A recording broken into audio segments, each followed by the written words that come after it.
Alright, hello, and welcome back. Hello there, Neon. How's it going?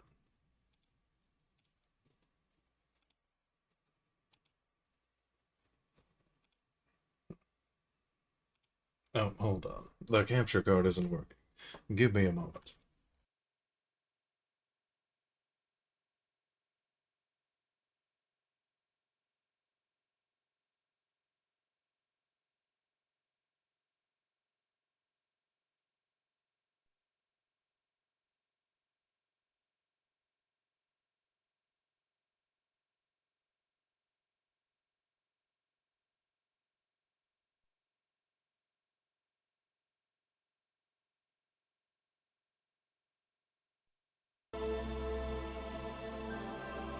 Okay, there we go. I think I got it working. Hello there, Knight. How's it going? Resync that. Okay, should be good to go.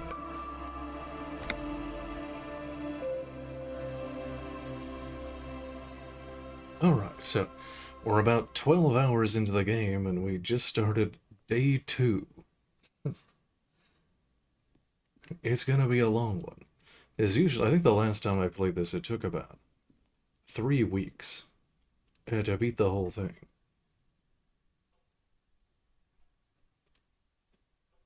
Oh, there you go. Well, I hope you have fun drawing.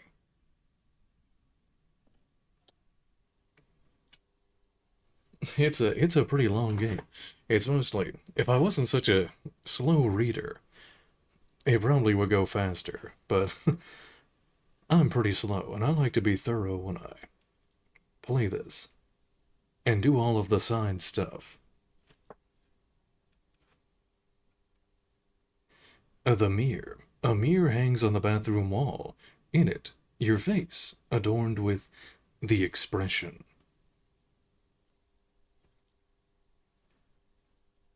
The long haul. This is probably my favorite game ever.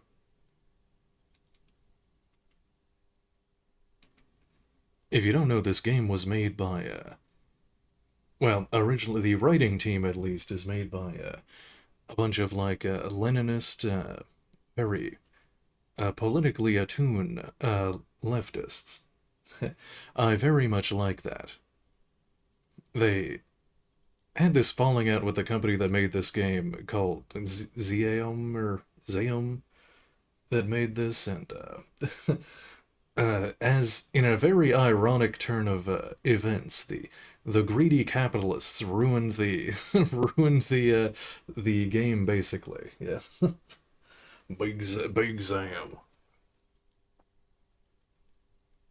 Anyway, they're actually a lot of the old writers for this game came together to make a new game that should be. We'll see in the next few years, maybe. Who knows though? Called Summer Eternal. They have a whole like manifesto thing online if if you're interested in reading that kind of thing.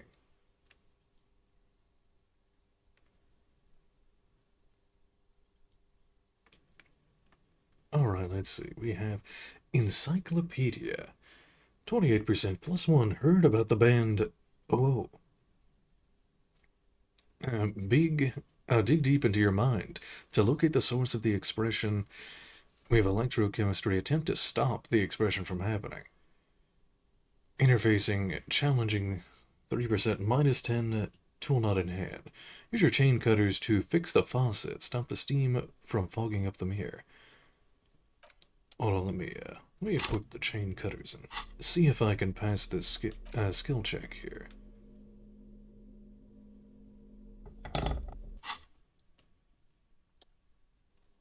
Now well, it's only 28%, but let's see. Oh, it actually worked.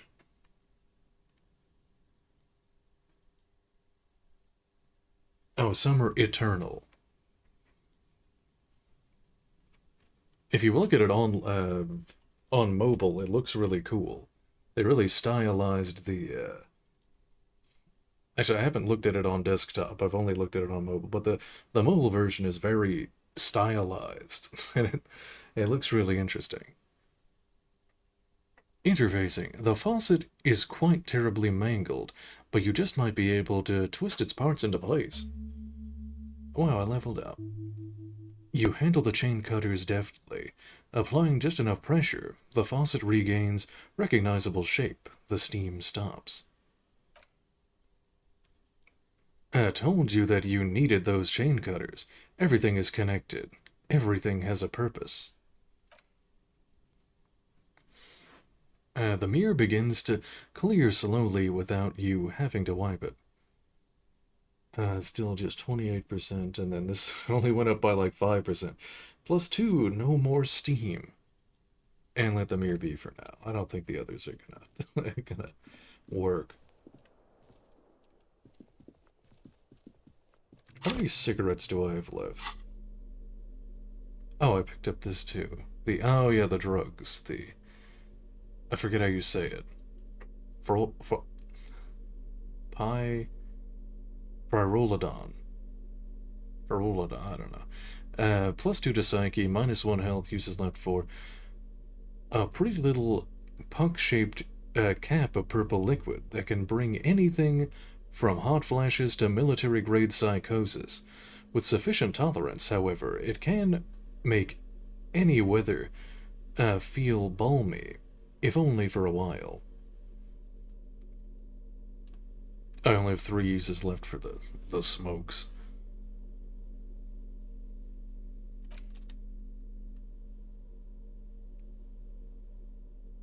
Oh yeah, I didn't inspect the ledger of failure and hatred.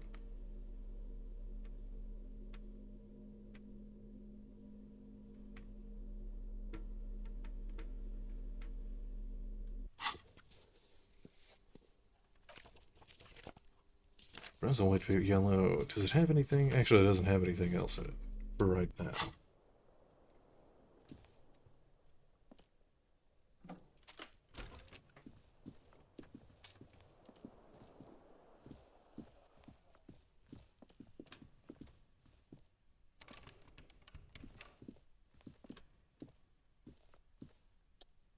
The door's closed.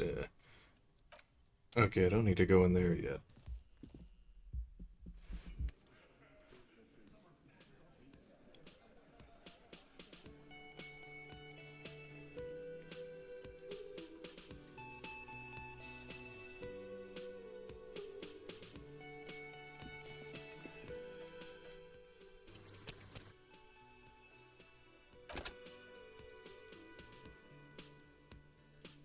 Morning. He gives you a quick nod. I've got some good news. I took care of the body. The thought of him decomposing in my MC wouldn't let me sleep. Good, thanks. I don't know if I was ready to let him go. I'm just glad he's gone. We have other matters to attend to.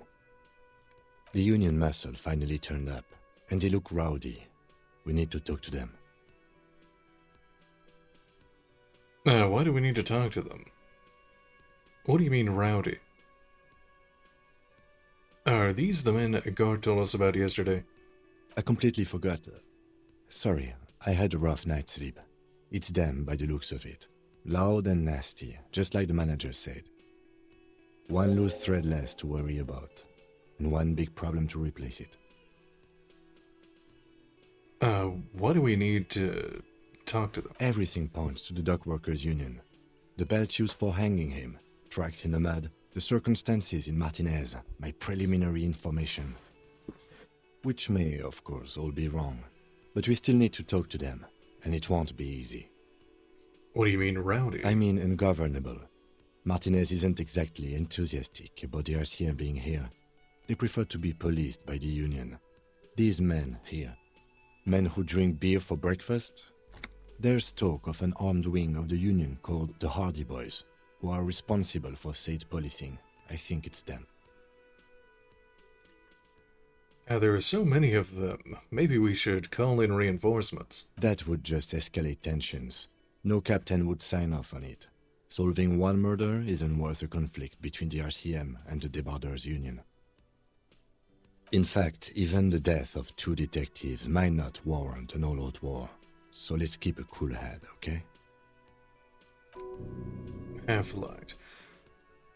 He's not exaggerating about that mortal danger, just calmly factoring it in. Your fists clench and your pulse rises uncomfortably. Let's roll. One more thing before we do. We don't have to talk to them immediately. We can walk right past them, continue with our business. Reaction speed, yeah, streetwise. Zoom right past. Do it on your own terms.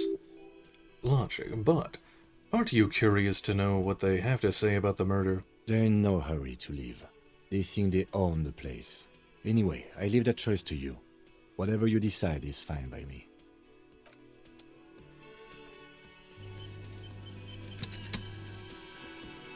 Can I help you? About my bill for tonight? No, we'll do that later. Why pay up front? Just a moment. The old woman turns back to the cafeteria manager. And there's no public phones nearby? The closest phone booth is down the coast. Sorry for the inconvenience, ma'am. The cafeteria manager appears genuinely apologetic. It's fine, I understand. Thank you anyway. I'm glad to see you again, dear. She turns back to you with a weary smile. Good day, ma'am. Everything all right? Sorry, ma'am, I didn't mean to eavesdrop on your conversation. Tell me how I might make it up to you. Please don't trouble yourself about me, sweetie. I was just hoping to make a call, but the Whirling's phone line isn't working. The union office probably has a phone, but I can't really get there. Or to the phone booth down the coast. And Gary's phone is dead too. She sighs. Wait, what's wrong with the phone line? Why did you need to use the phone anyway? The manager was vague about it.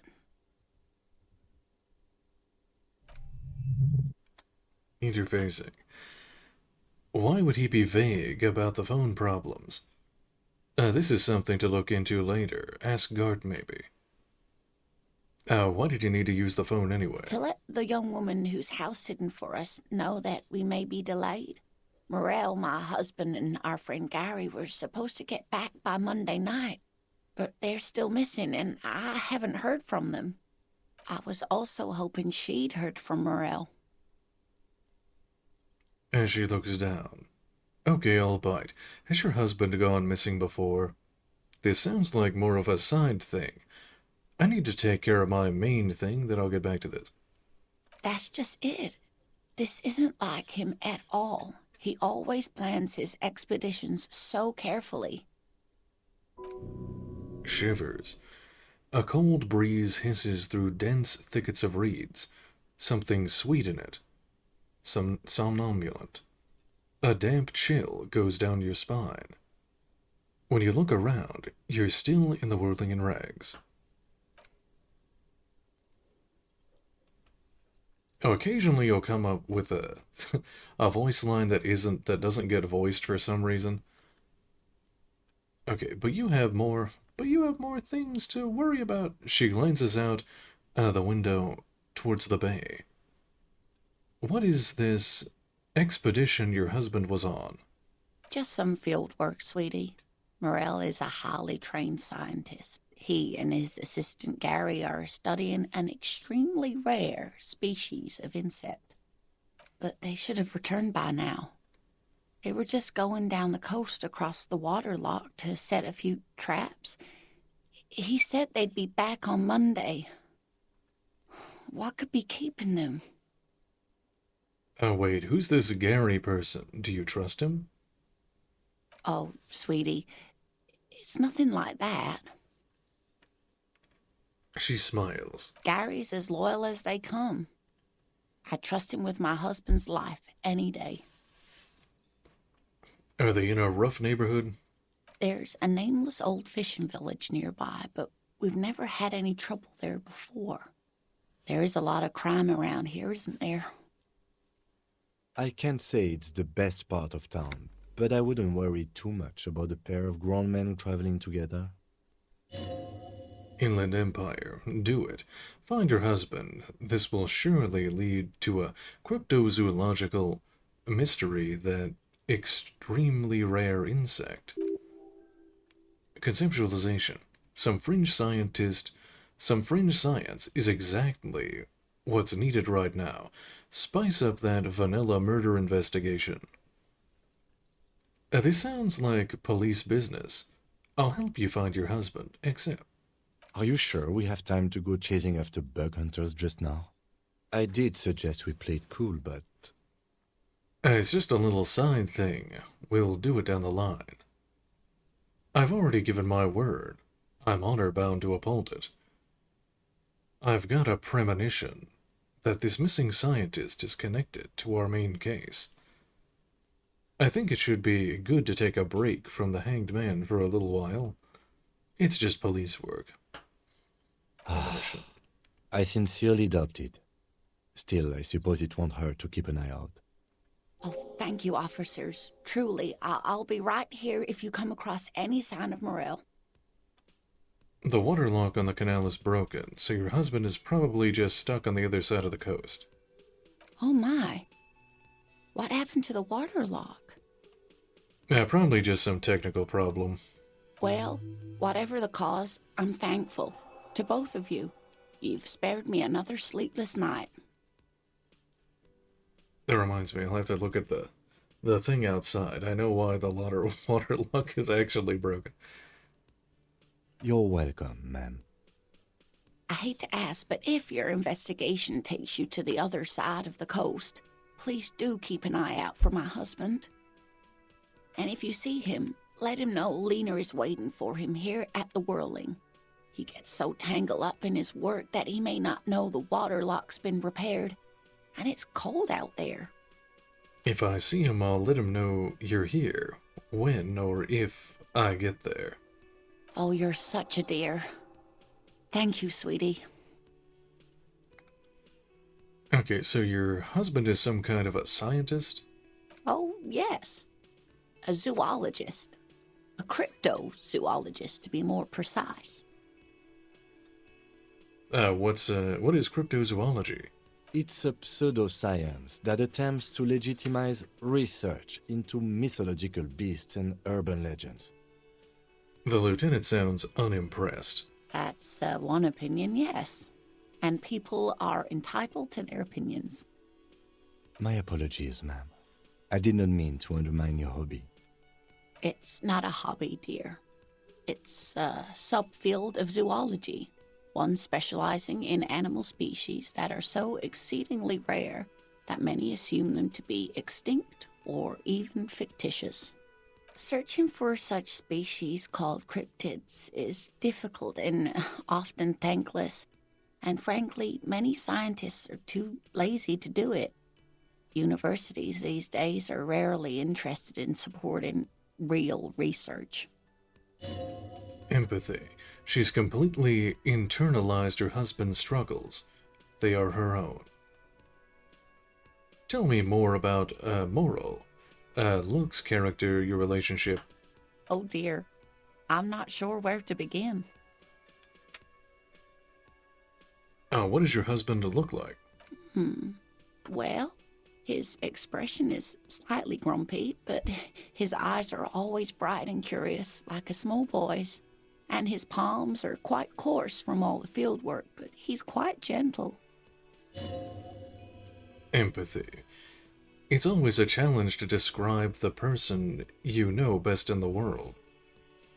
Let's try again. If I were trying to meet him on the street, what would I look for? Oh, well, he's a bit shorter than you, but with a larger frame, and he has longish white hair, usually a bit uncombed. You might say wild, even.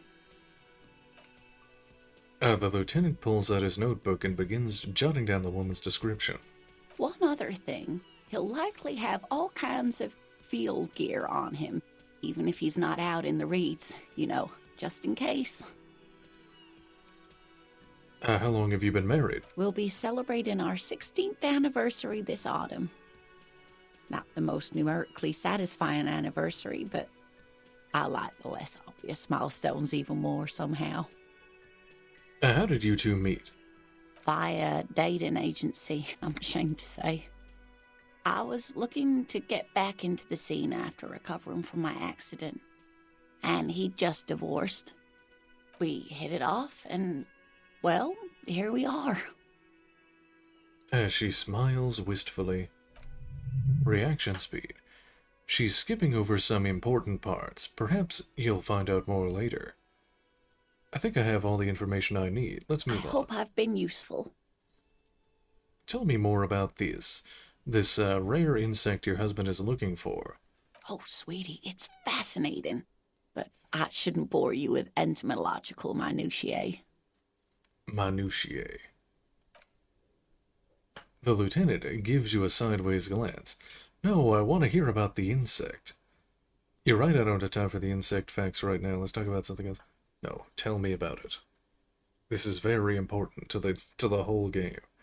Well, it's a phasmid, technically, but Inland Empire. Oh yeah, here comes the interesting. where other phasmids imitate sticks or leaves, this one's a living reed. It disguises itself among the reeds here on the Insular Indian coast.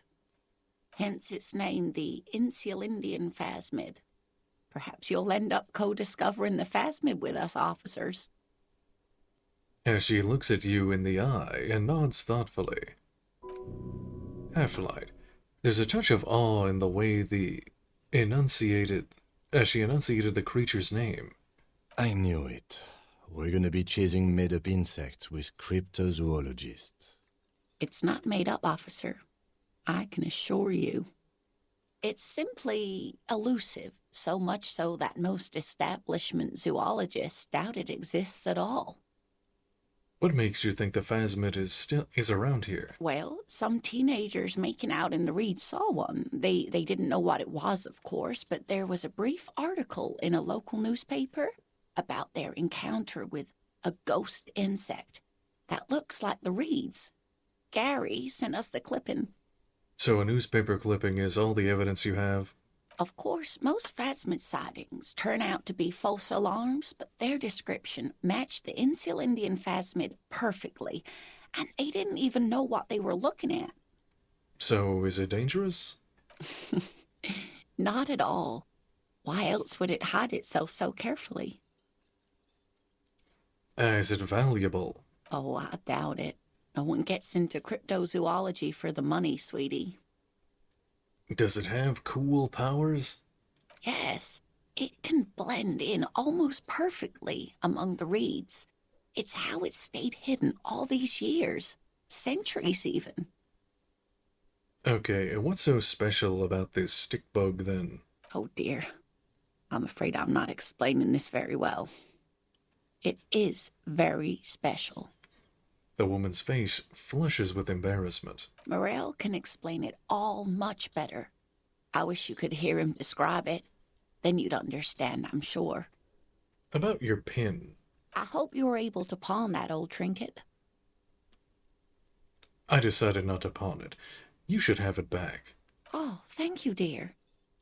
I confess I am glad to see it again.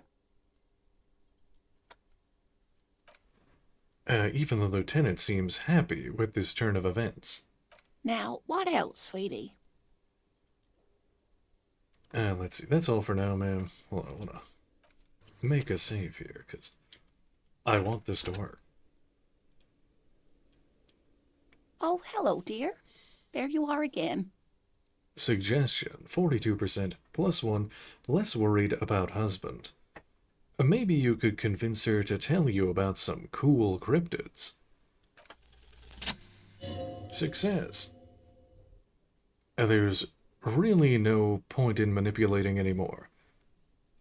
She'd be only too pleased to tell you about her work. Go on and ask. Hey, Lena. I'd like to hear about some of the cryptids you've studied. Could you just tell me about a couple of them?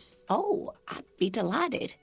Truth be told, I could really use the company too. One cryptid, not a couple. One. This won't turn into some kind of cryptid extravaganza. Okay, Kim, just one little cryptid promise. Cryptid extravaganza. I like the sound of that. And I don't. Just one.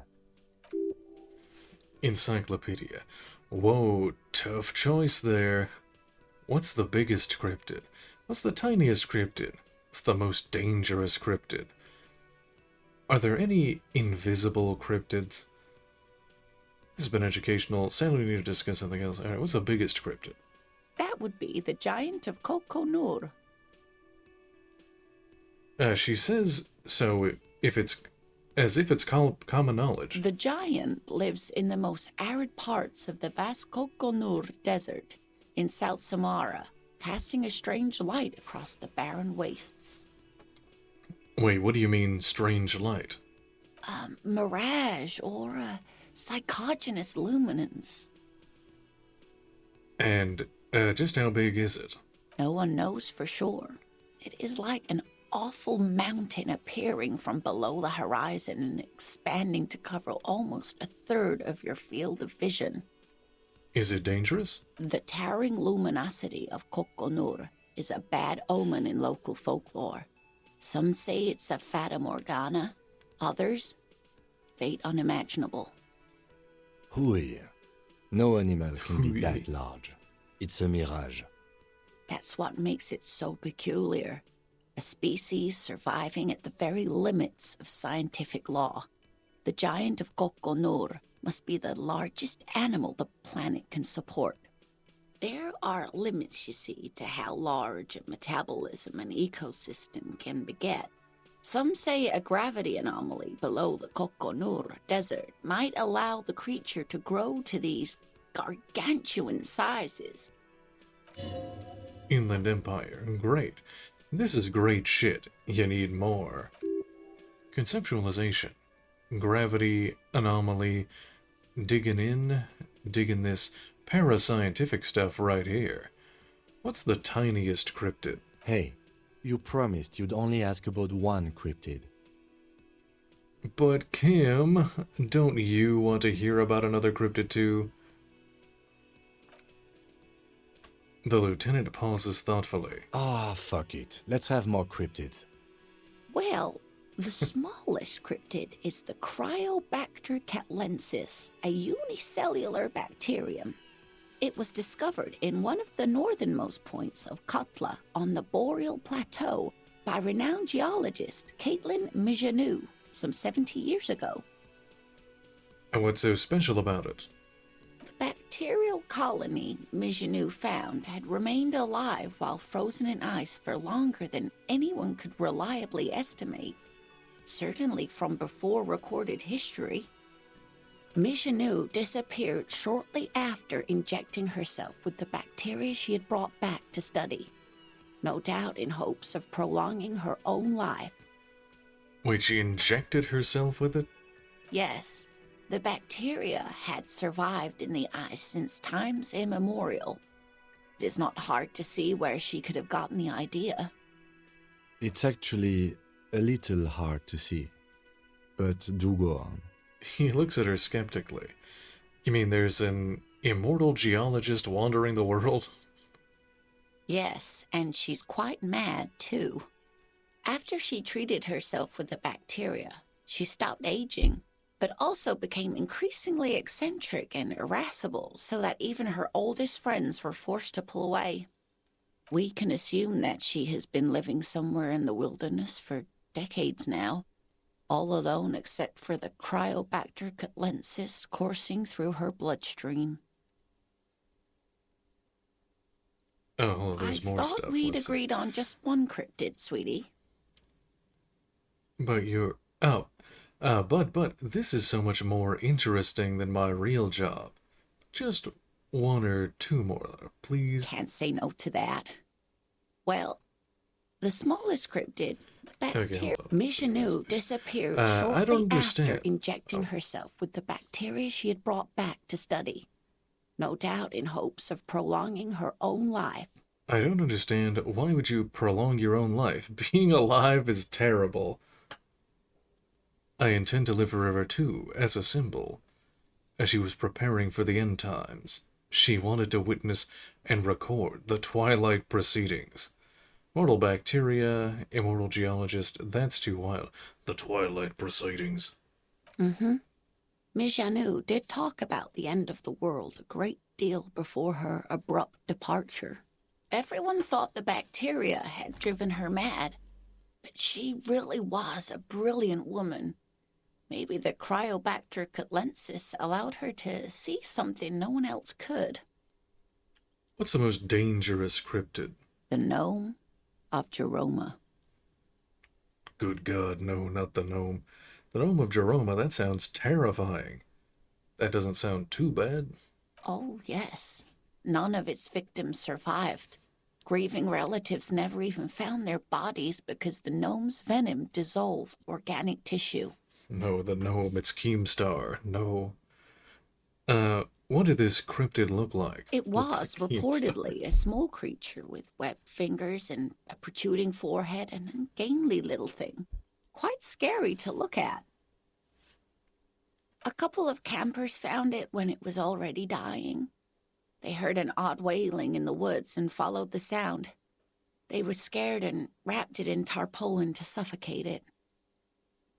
It still took the gnome of Jeroma an entire day to die.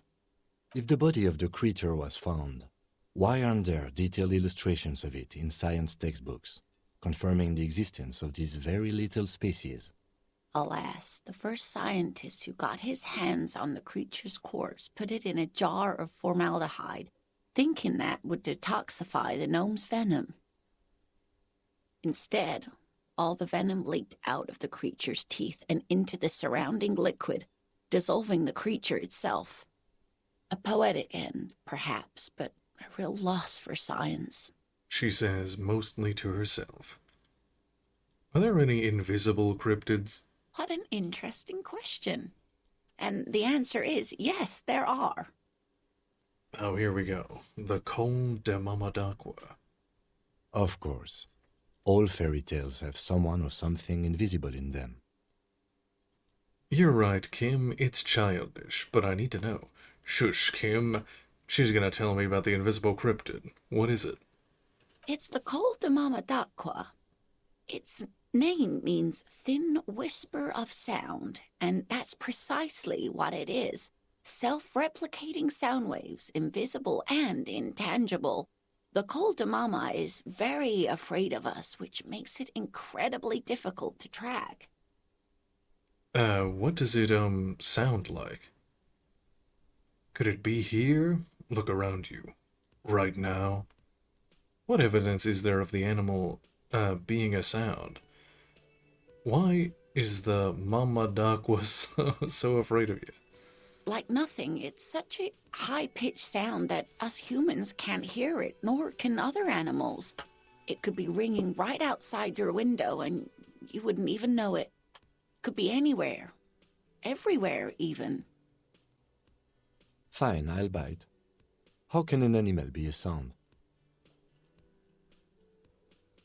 The lieutenant looks at her skeptically. Many scientists have asked the same question. Some have claimed that it isn't itself a sound, but a tiny corpuscle that emits sound waves.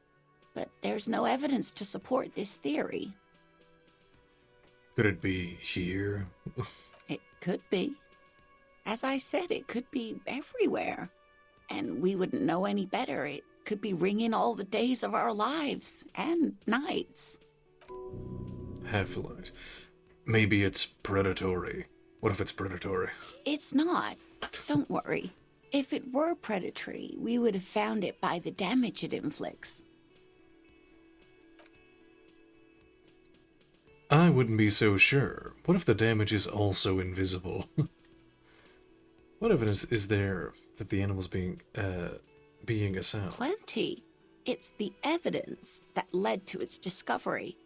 In the 20s, a group of Areopagite ornithologists, that is, scientists who study birds, were trying out a new recording technology for capturing sounds outside the range of human hearing.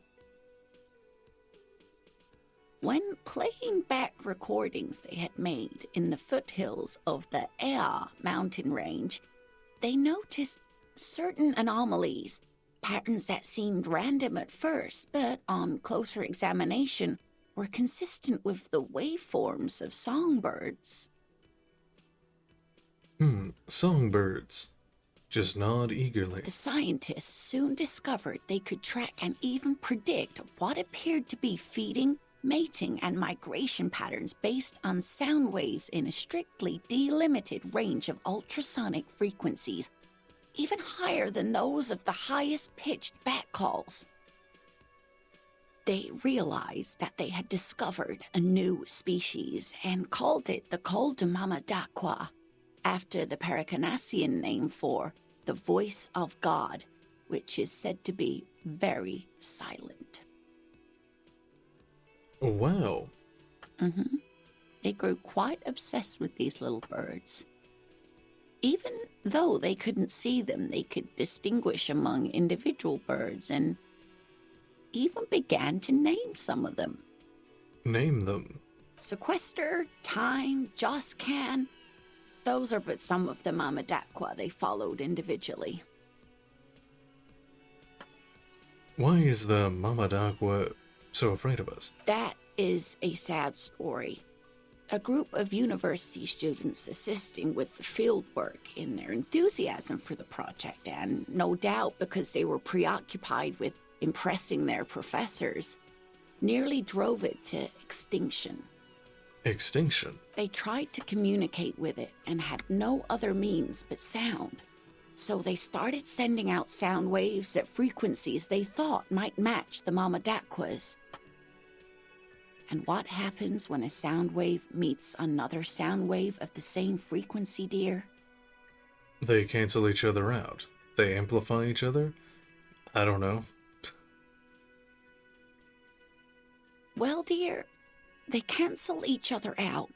And these tests were performed so recklessly that when they happened upon the right frequency, well, they wiped out most of the population. Empathy. Great regret washes over her. A winding cloth. After that, the corpuscle appears to have migrated elsewhere.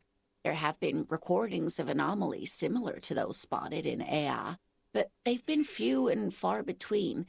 It's impossible to confirm the presence of any stable Koltamamadakwa population anywhere. Of course. A common thread in these. Disappearance and unfalsifiability. I like the story, though, ma'am. I'm glad you did, dear. Interesting. What about... What about what? Oh, that's all of them. This has been educational. Sadly, we need to discuss something else. Of course, dear.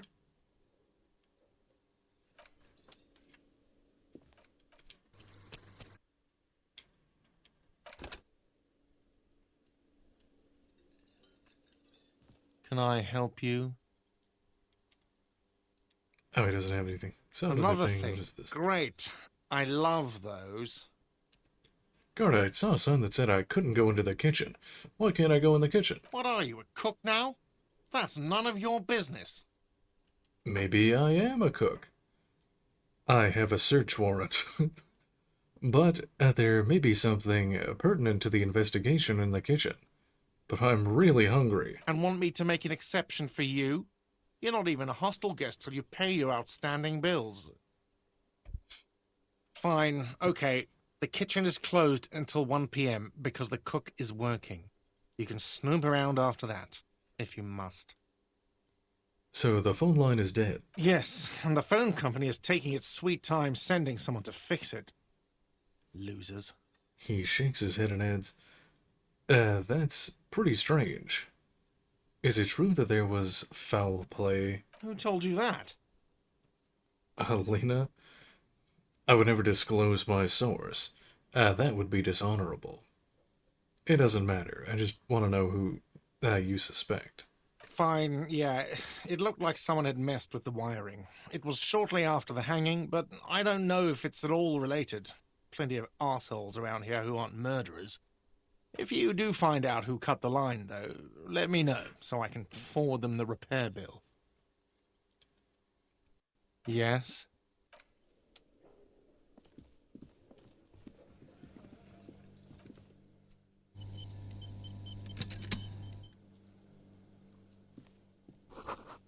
Let's see. Tomatoes are so thinly sliced you can see through them. Let's see. Grossi, Quebec. A thin man is smoking below an exhaust hood, occasionally sipping from his mug. This must be the Whirling's cook.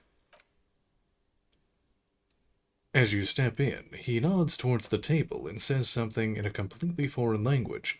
The only words you can make out are Grossi and Quebec. Logic. It must be his name. Grossi Quebec. Sounds representative. Ah, Grossi. I have some questions to ask, Mr. Kubik. I'm here on official police business. Hello, sir. Got time for a few questions? The man puts his cup down and replies something, his left hand drawing arcs in the air. By the way, we speak Revacholian in Revachol. Get your Revacholian nationhood on. Oh no, we speak English in America. Do you know what's behind that door? Point to the blue door. You got some impressive pots there. Speak Revacholian? The lieutenant raises an eyebrow. This man is a foreigner. Speak Revacholian, yes. Not this funky thing he's spurting out here. We speak Suren. There is no such thing as the Revacholian language. We speak American in Don't America. worry. Your message remains clear. This cook is still smoking. Ash falling from between his fingers. His hands are large and clean. Good thing he didn't understand a word of your stupidity. Do you know what's behind that door? Point to the blue door. He looks up at you, then looks away quickly, shrugging and muttering something to himself.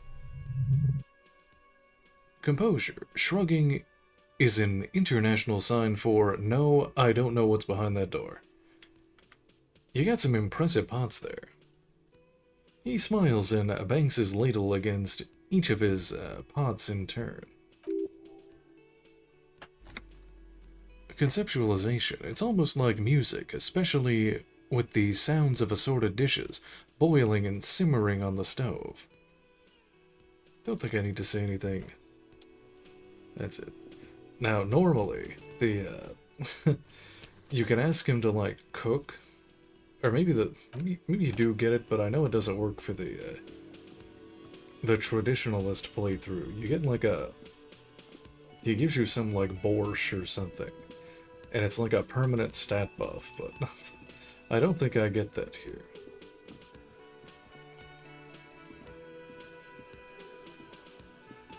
Let me handle this. The woman says to the crowd in the mess hall before turning to you. Detective disorientated. Are you still wondering where you are? This is Martinez, in case you've forgotten. I advise you not to overstay your welcome. A drama. Her entire character has shifted. This young woman is cold as ice. You're the gardener. You lied to me. You're not a gardener. I just wanted to know more about this place before I check it out. That's normal. Yes, extremely normal. I'm not a gardener, by the way. I'm a legal counselor for the Dock Workers Union. As she crosses her arms. So let's get to it. You're looking for Titus Hardy? You think he has information that will help you? Maybe he does. As she points to the man on her right. That's Titus. Talk to him. But know this. I'll be keeping an eye on you. No strong arming.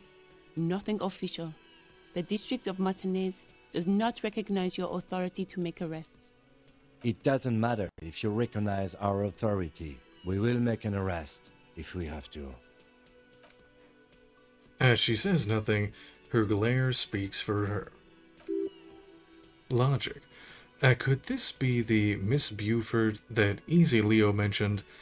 The one Mr. Everard sent to law school? What's your role in all this? Like I already told you, I'm a legal counselor. Do you have hearing problems? Are you Lizzie, Elizabeth, Miss Buford? I suggest not wasting time on trivial pleasantries and focusing on why you are actually here. Titus Hardy. She points to the tall man by the table. Composure. Even though she has excellent control over herself, something moved behind her eyes, in the way she stands, in her face. Easy Leo told me about you. He likes to talk a lot. Hardy, not yet. I had other questions. You are not here to chat up the legal counsel. You are here to question these men. What if I want to talk to you, not Titus? What you want is of no significance, officer. Don't test your authority. In What are you? Martinez, you are no one. Wow, what are you gonna do to me? The lieutenant is not satisfied with the approach. What are we going to do to you? As she starts laughing, it's a cold laughter, devoid of joy. The union isn't going to do anything to you. It is not a crime syndicate. It is a labor organization. Goddamn right it is. A gruff humph from the table. If anything, it is the RCM who do things to people. But we digress. Why are you so aggressive? Aggressive? You make your living enforcing violence. These people are just dock workers. So you were spying on us, and now you represent murder suspects. Just dock workers. Listen, you moral intern lackeys. You're a mob, enforcing the unlawful privatization of Revachol. 20 fat men in the Occident are stealing it all, and you're their bodyguards. Fuck yeah. The tall, broad-shouldered man takes a sip of his beer. So ask what you came to ask, or get back to your commanders. This world needs a financial buffer zone. No need to get emotional. The privatization is not unlawful. It's cool and funny. Maybe you're just not historic individuals. I don't know where you heard that, but it's wrong. The RCM is principled and strong, unlike you socialists. I liked that. A good start. Let's take it a step further. Armed uprising. What are the union's plans? Yeah, let's do that. Ask all those questions. World needs a financial buffer zone. Emotional here. Do your job. Ask your questions, then leave. Okay, I should talk to Titus then.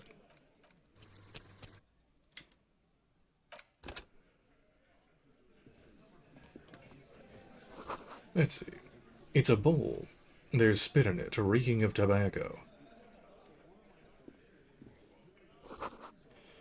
You see a hawthorn bushes outside.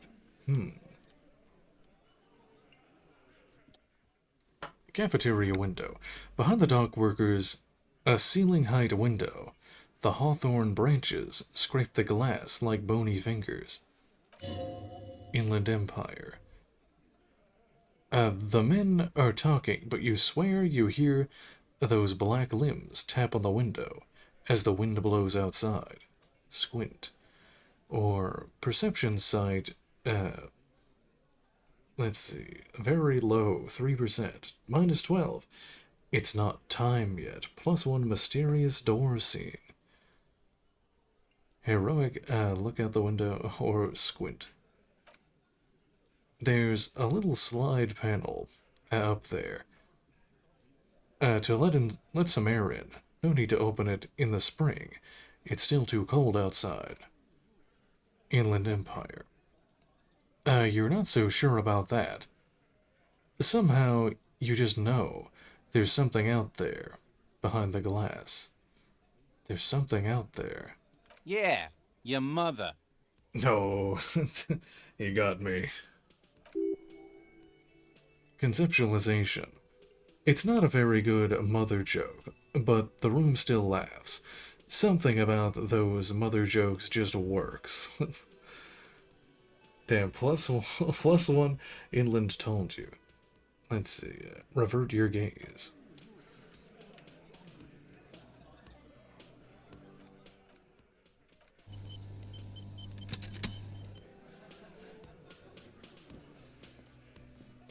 This is where you say your bit. Actually, I probably should have. Hold on. No, I want to go back. Load my. Probably should have drank some alcohol first. You know who else likes your mom? My mom.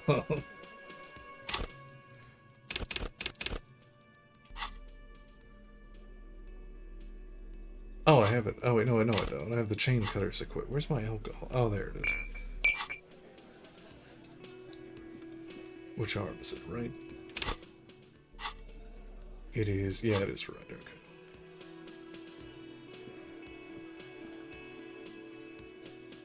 Use it. Why is it not using it? Oh, there. Is he doing it? No.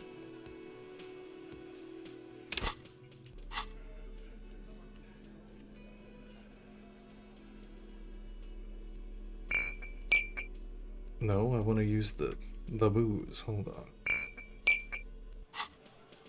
There we go. There we go.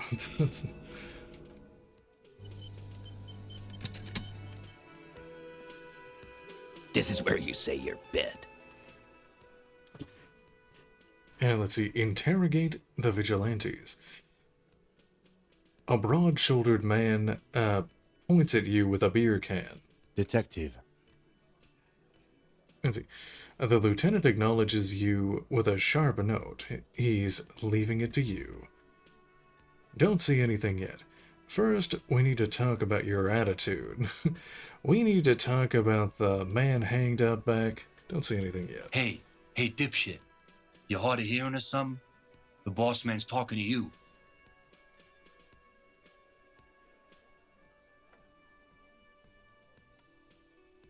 Oh. My OBS is frozen. Yeah, if I disconnect, I think OBS is gonna crash in a second.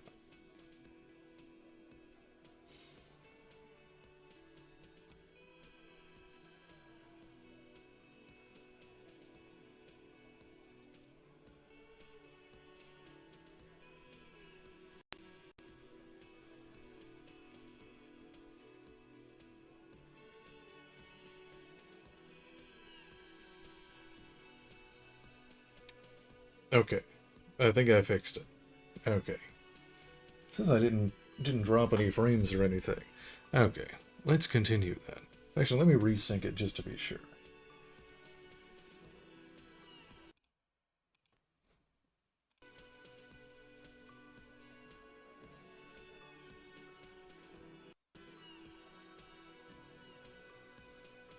Alright, let's see. Hey, dipshit, you hard of hearing or something? The boss man is talking to you. Crush your arms. We need to talk about the man hanged out back. Oh, this is about him. A real looker, that one. You sure took your time, huh? Waited for him to get real ripe and pretty for you. Oh, he was a real pretty boy. Hanging up there, letting out that pretty boy smell. I can't for the life of me understand why you did it. I mean, I would have just left him up there. You must really like cleaning up other people's shit. You might want to start asking your questions now. It's not going to get better than this.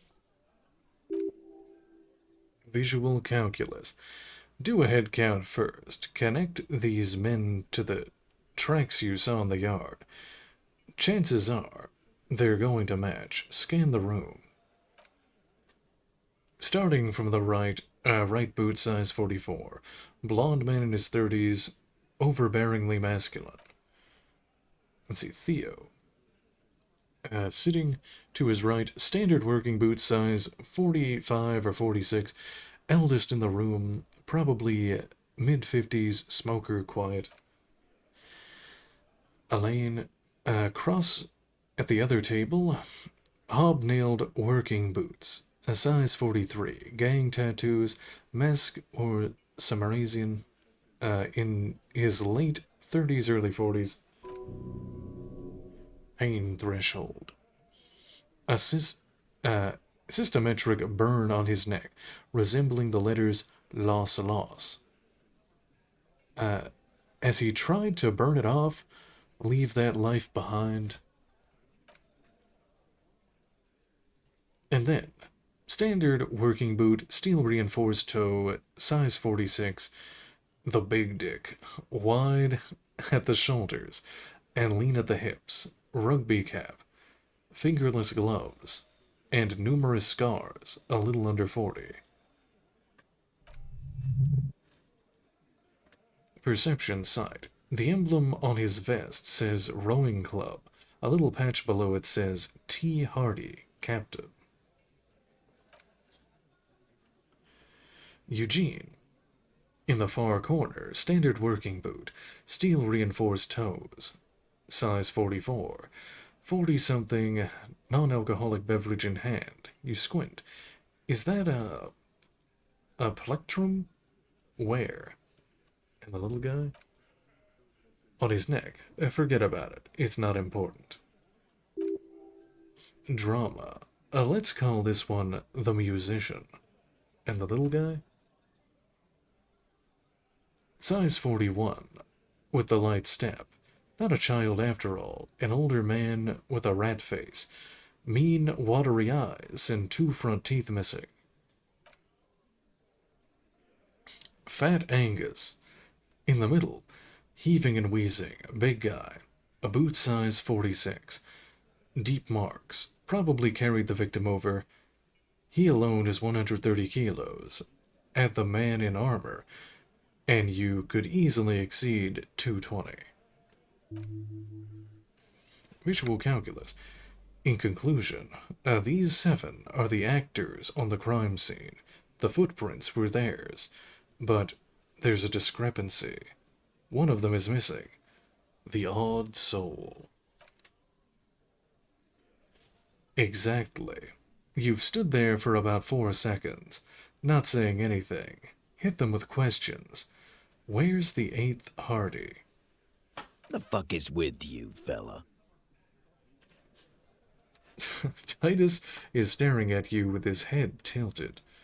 The man hanged in the backyard. Did you do it? The pretty boy. You guys really love talking about that pretty boy. Funny. But my partner and I have a serious matter to discuss with you. Why is there a container belt around the dead man's neck? Container belt? Like we use in the harbor? Yes, why? Because we took it from the harbor where we work. Then we went out back and used it to hang him. Half-light.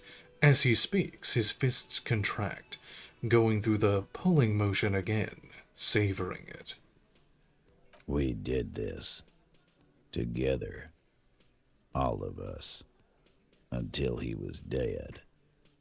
That's why there's a container belt around his neck.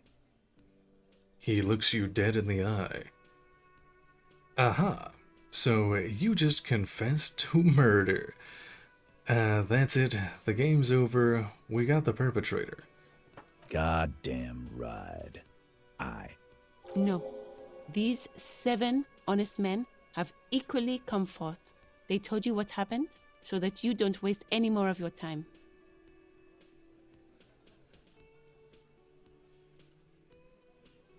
Let's see.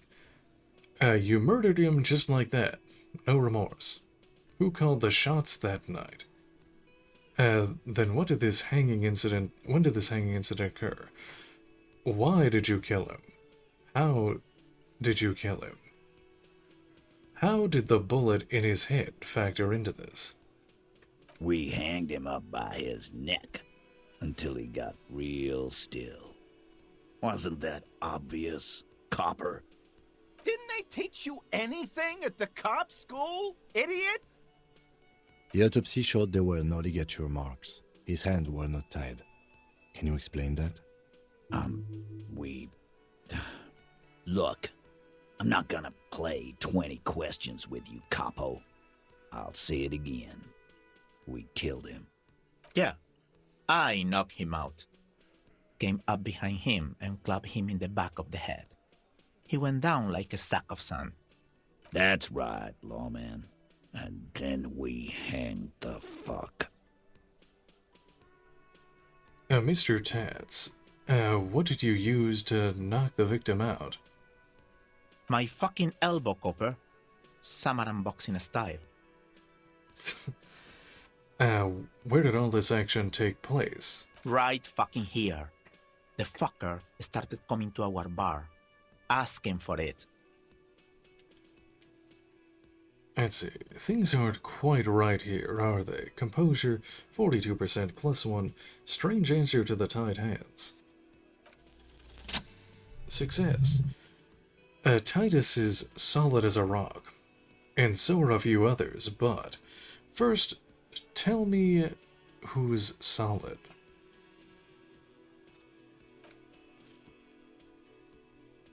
Let's see. Elaine, who looks like he might be Titus's right-hand man. The least antsy of the bunch. Definitely not his first time being questioned by the police. The little rat-faced fellow is solid too. Always fidgety, yes, but no change there. Him neither. Mostly keeps to his tomato juice, or whatever he's got there. Electrochemistry. Tomato juice? Just tomato juice? Non-alcoholic tomato juice? What's the point of that? Who's cracking under the pressure?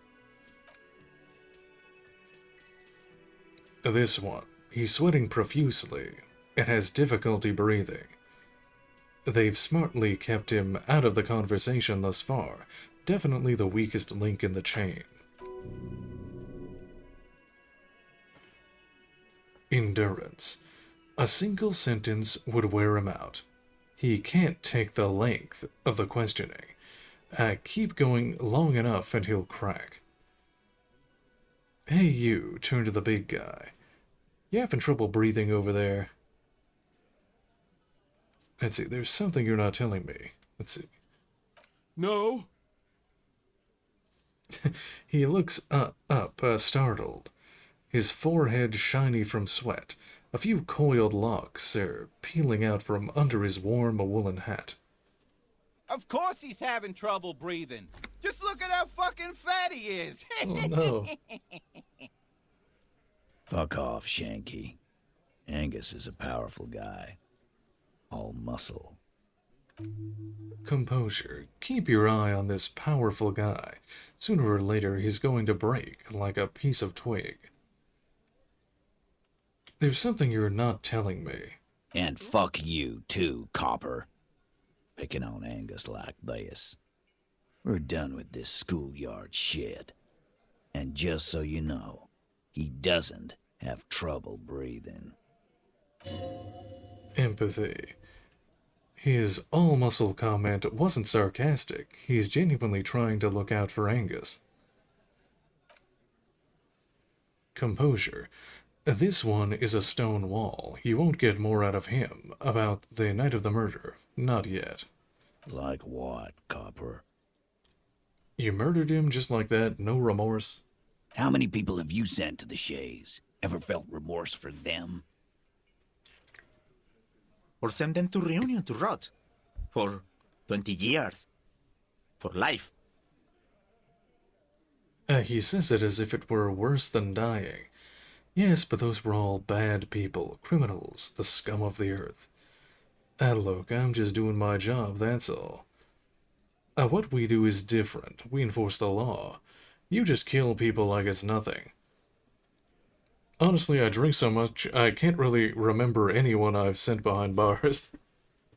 Doesn't remember them. He just forgets. Are you hearing this, Titus? Ain't no use keeping a stiff catalog in your head. That's for sure. He wipes his mouth with the back of his hand.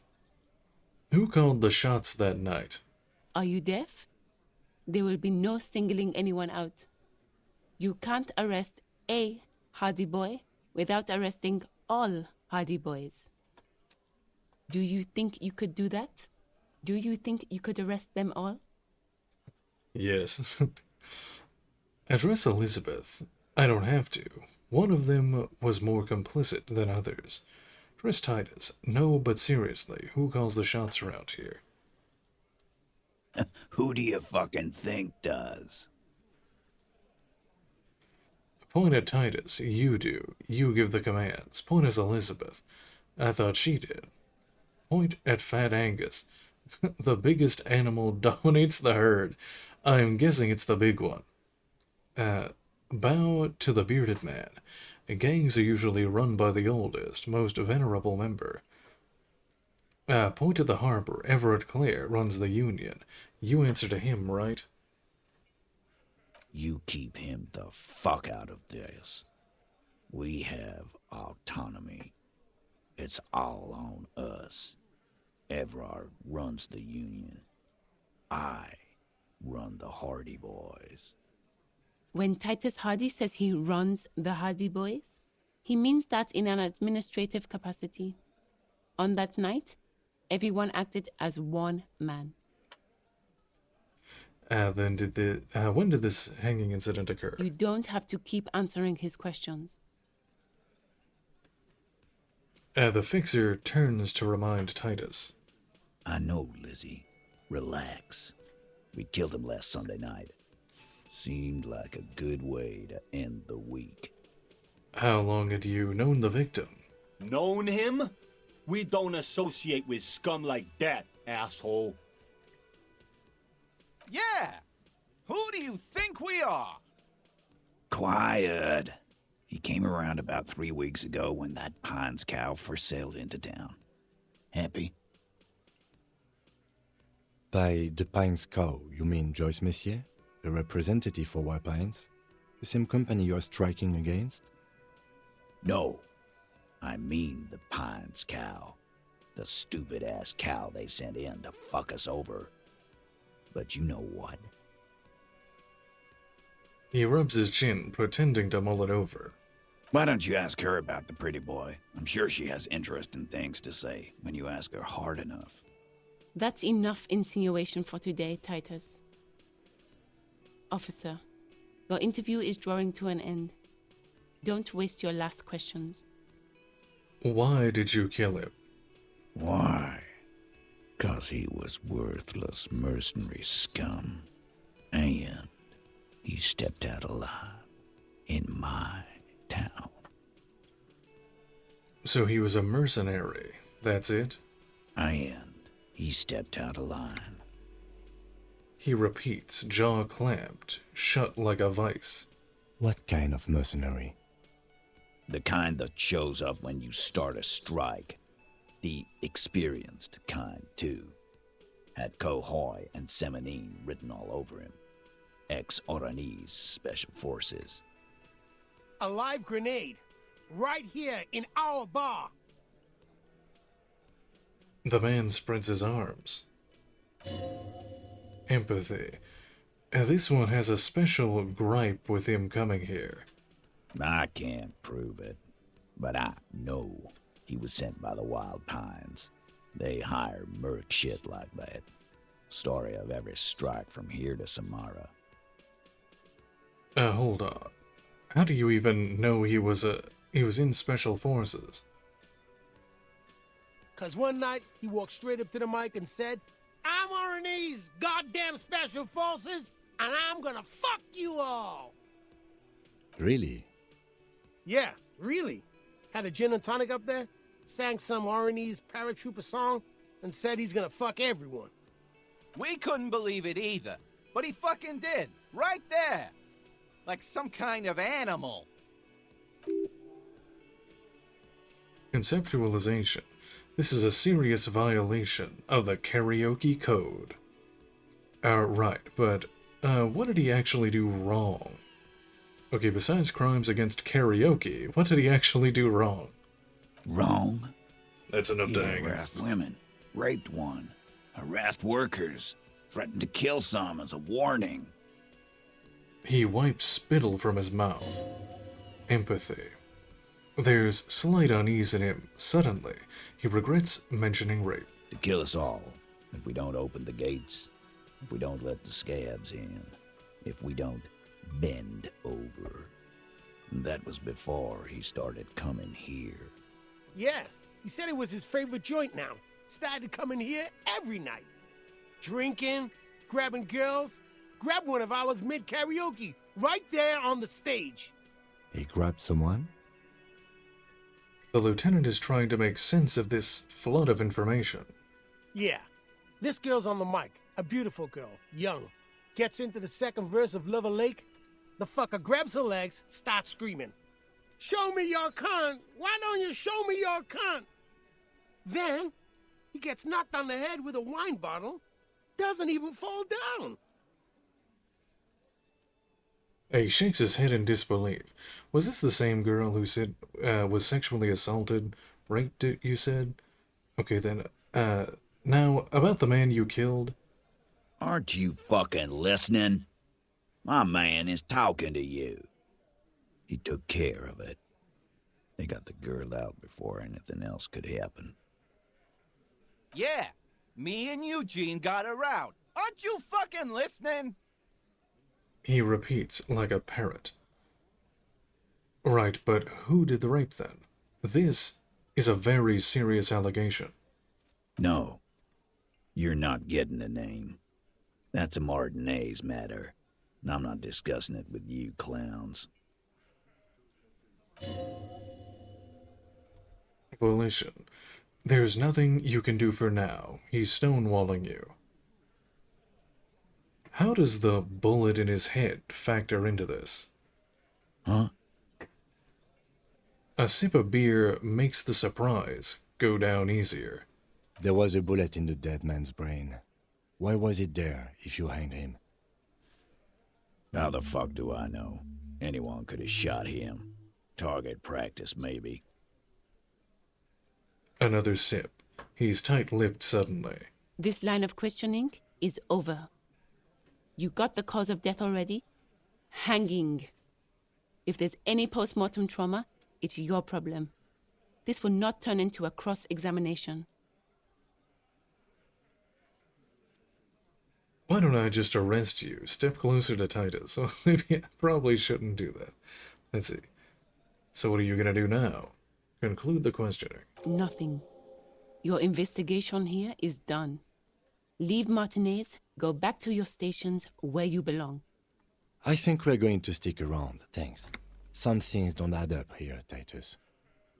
The lieutenant closes his notebook. I've done this job for long enough to know that people don't just confess to first-degree murder, even if it is a group responsibility.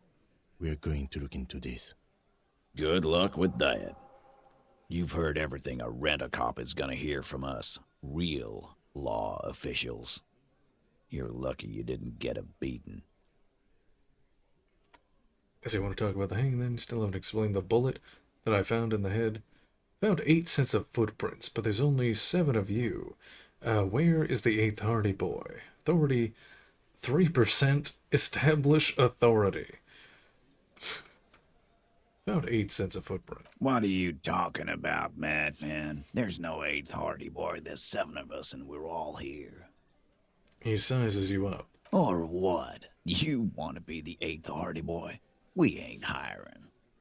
He shakes his head. Actually, boss, we've been talking and we think she could maybe...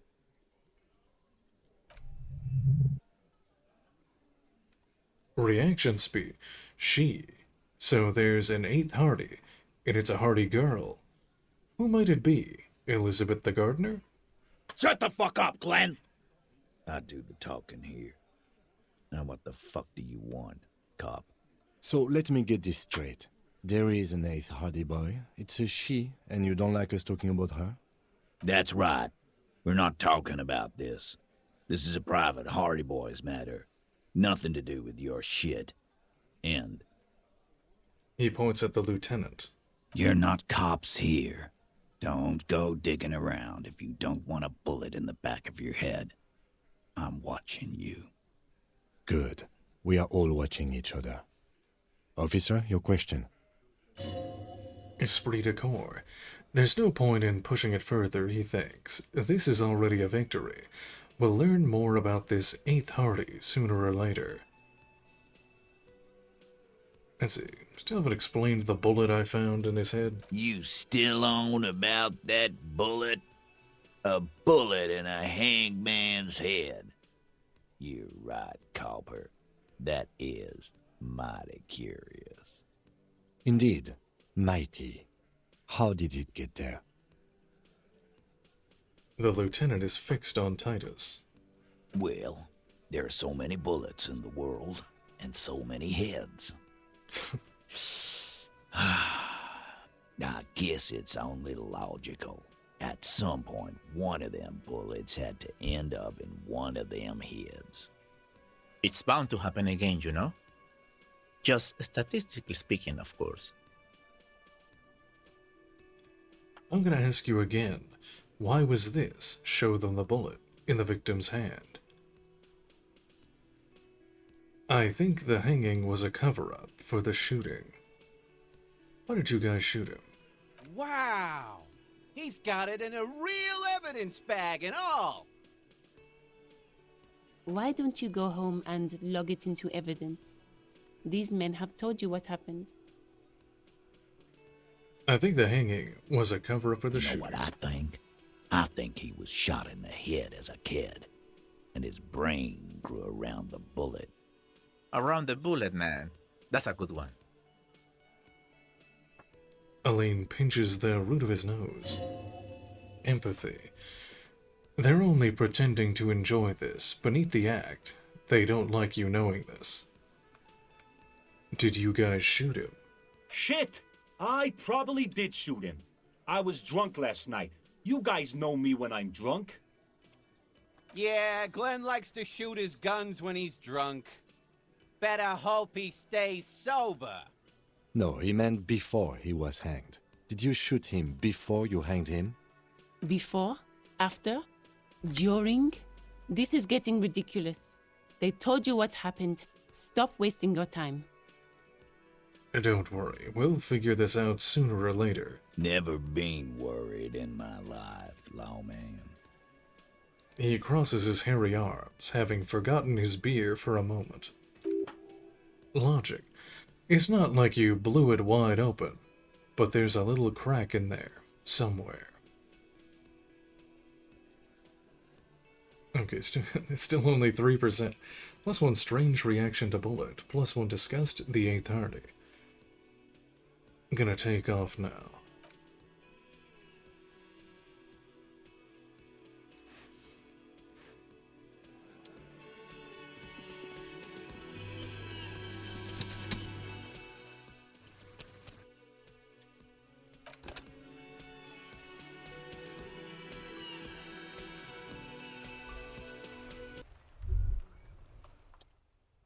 Inland Empire.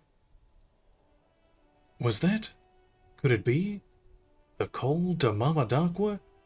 No, it's probably just your imagination ringing in your ear. Is it?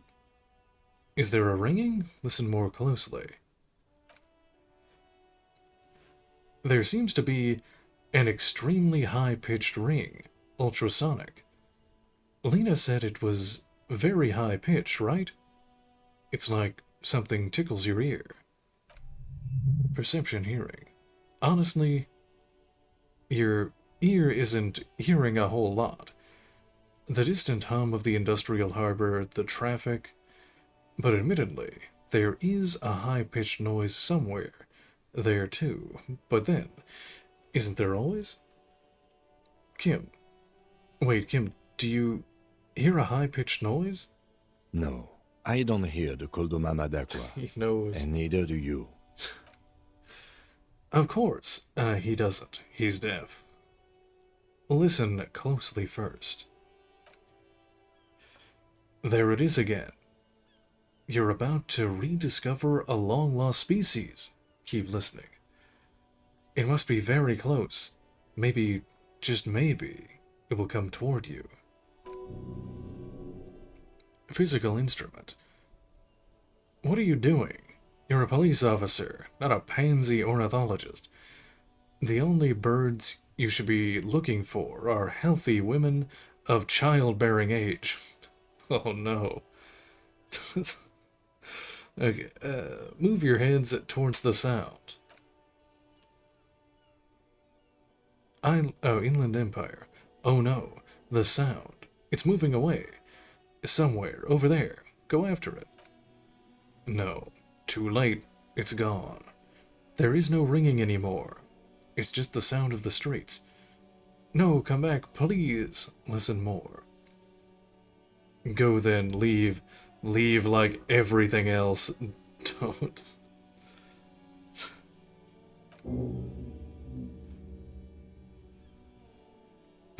Keep your ears peeled then.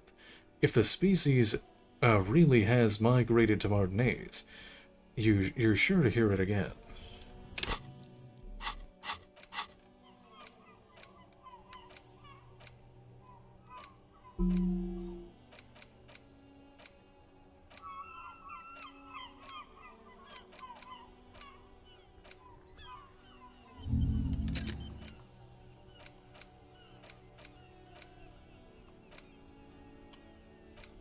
I forget what these do, honestly.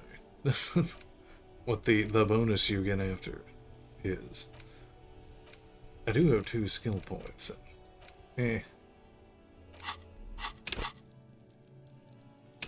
What should I put it into?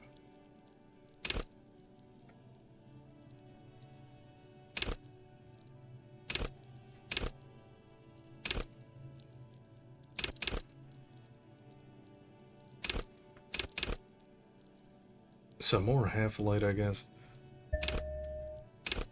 And maybe some pain threshold. Sure.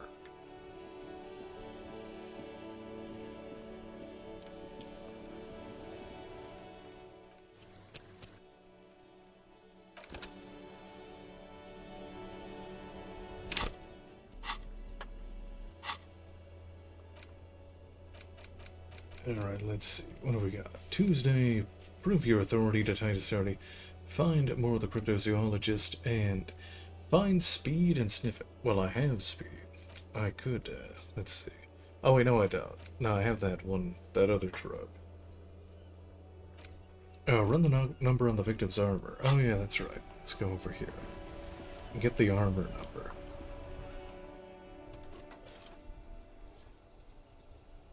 Pick up the radio again. This is Precinct 57. How may I assist you? And let's see. Have you heard back from the ICP about the serial number? Yes.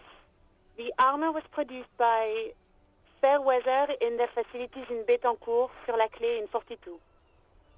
It was part of a special order for Corps de Pharmacie, a security firm contracted to protect the interests of Oranese pharmaceutical companies in the Seminine conflict. So, it seems the armor went to Seminine. That's where the paper trail ends, though. Even the firm has proven difficult to track. Corps de Pharmacie has been renamed several times over in the years since the armor was issued. Do you know what it's called now? The most recently registered firm that the ICP has been able to connect to the CDP is a military contractor called Trinell, and the one before it was Downwell. I think they might be the same contractor. Colonel. Armor like this isn't mass-produced. It would have probably been fitted. Perhaps there's a record of who signed for this particular suit of armor. First, does the firm continue to work for pharmaceutical companies through all these name changes? A suit of armor like this would have been customized to fit the wearer. There must be a record of the person for whom it was issued. Hard to say. Their client list is rather diverse and incomplete. The only constant seems to be that the mercenaries are always deployed in third and fourth world countries. Let's see. Yes, but the ICP tends to be reluctant to share private sector records. I could try to talk them into it, though. Rita Core. Now this is a fun challenge for her. An opportunity to contribute beyond doing her job by rot. She'll gladly put in the extra effort for Team RCF. Yes, thank you, officer. I really appreciate your efforts in this case. Yes, please do try. It's imperative that we learn whose armor this was. Glad to help. Call back tomorrow. Hopefully I'll have more for you then. 57th, over and out. Her voice disappears into the void. Tap the fuel preheat gauge. Tap on the gauge, the indicator pin jerks as if started. It's in the large orange sector, indicating the engine is warm. Next to the gauge is a red switch labeled heat. No, that's enough fun with the foldable headlights. I know they are mesmerizing. They are also fragile. I'm not going to turn it on for you again. Oh.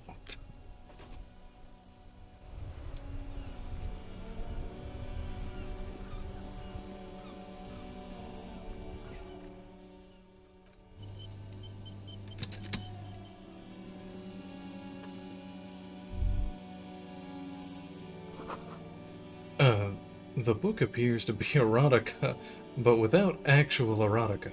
That's...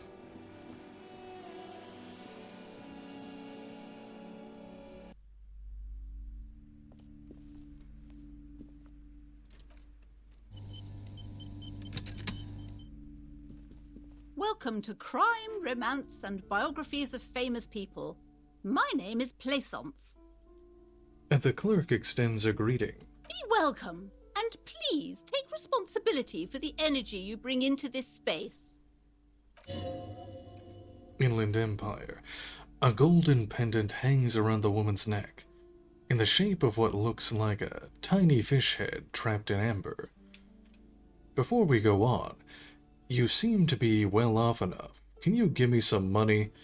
I feel there won't be any opportune moment to ask later. A curious pendant you're wearing. Narrow your eyes mysteriously. So are you the owner of the store? Oh yes, helps to have an anchor in these times. Give me some money. Sir, don't be ridiculous. I certainly will not give you money. I would be doing you a grave psychic disfavor. One has to earn one's success, even if one is a police officer. Handouts are nothing but manipulation. All they do is make you dependent. A physical instrument. Son, you got destroyed there. What an idiot you are. So, are you the owner of the store? I am. The proudest owner of our little shop of culture. What if I want to buy a book? The girl outside mentioned that this place is cursed. Cursed? Who said that? Annette? I will have a word with her. This place is not cursed. It has a robustly magnetic energy. Good for commercial activity. My business is thriving, sir. Your daughter is the one standing outside the store, right? Annette, yes, my daughter.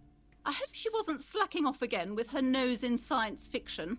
Tell me, was she at her post doing her job like a proper girl? Yes, of course. No, she was definitely slacking off.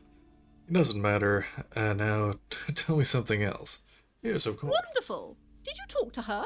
Yes. Great. On a scale of 1 to 10, how compelled were you to buy books after talking with her? Empathy.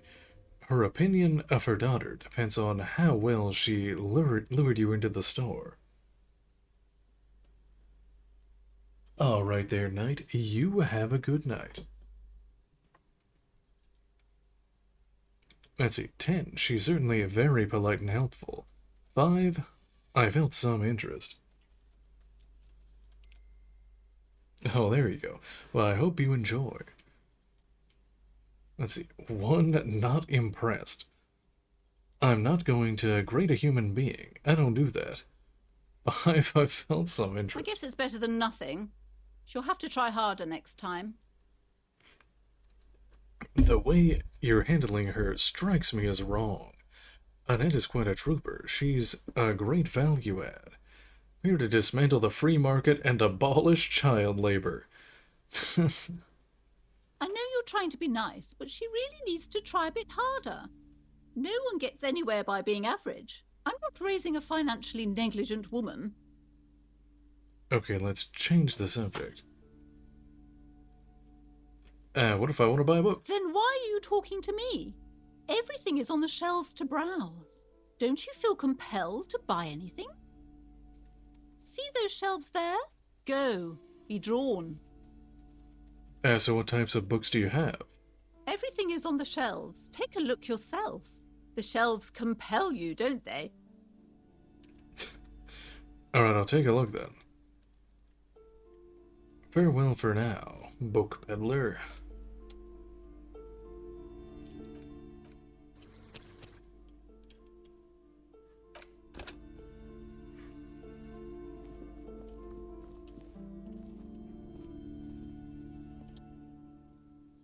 Shelf of crime novels. These shelves are overburdened with books from the same series. You see the name Dick Mullen over and over. Perception sight. A couple spook novels hide amongst all the detective books.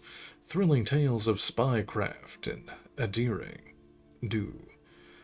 Storekeep. What's all this crime fiction? Look through the display of books. Crime fiction is a disgrace, an asinine misrepresentation of the physical attributes and the arduous everyday work of actual police officers. These books greatly overstate the excitement of police work, glossing over how long it takes to actually follow up on leads and eliminate dead ends.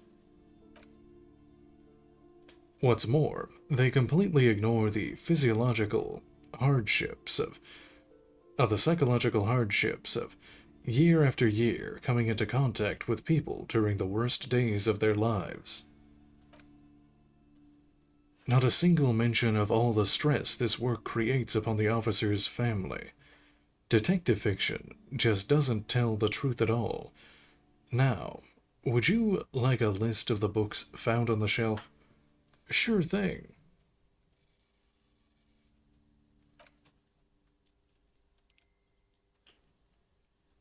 James Patterson? I don't know who that is. Who's that one guy who makes the ridiculous books?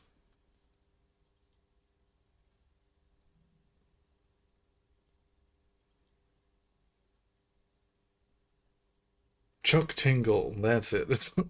We need to find the Chuck Tingle book section, like Bigfoot fucked me in the ass or something like that. You see, Dick Mullen on the job. Get me Mullen. The stalwart adventures of Richard P. Mullen. Dick Mullen and the Murder in the Orchard. The sordid affair of Dick Mullen. A killing is declared. Dick Mullen. In the murder house. The final case of Dick Mullen. An obvious lie. Dick Mullen in the clock tower. The ordeals of Dick Mullen. Dauntless Dick. Dick Mullen funeral. Vic Mullen's funeral pyre. The murder of Dick Mullen. Dick Mullen dies? Oh no, turns out he faked it to solve a case. Are there any more? Yes, there's also The Dame Who Did It, Farewell My Mullen. Faking death seems to be a common trope in the Mullen series. The morbid tales of Dick Mullen. A dark tide turns. Tragedy calls for Dick Mullen. Another one with fake death. And of course, Dick Mullen the murderer. In order to catch a murderer, Dick Mullen must become the murderer. Inland Empire. After all this, you still haven't found the answer to the one question that matters. Who is Dick Mullen? Let's see, reaction speed. Who is Dick Mullen? Fail. Your attempt to grasp at the answer fails. seems very close by, pulsing just out of reach.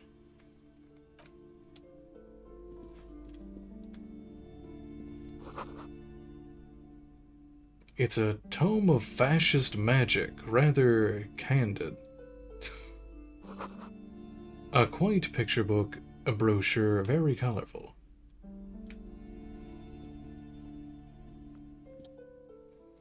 Shelf of biographies.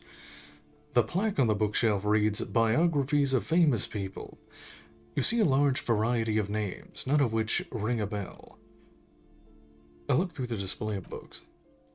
Browsing through all the books with their names makes your head spin. None of these seem important or relevant. It's all just vapid egoism. Suddenly, a particularly odd title catches your eye. It reads, High Speed Love, the tragic true love story of Jacob Ewe and Alfie de Latraz, by one Cecilia Averbrook. What's it about? High Speed Love chronicles the romance between two of the finest tip-top tourney racers in history. One of them is a madcap driver, Jacob Ewe. His blonde mane graces the cover.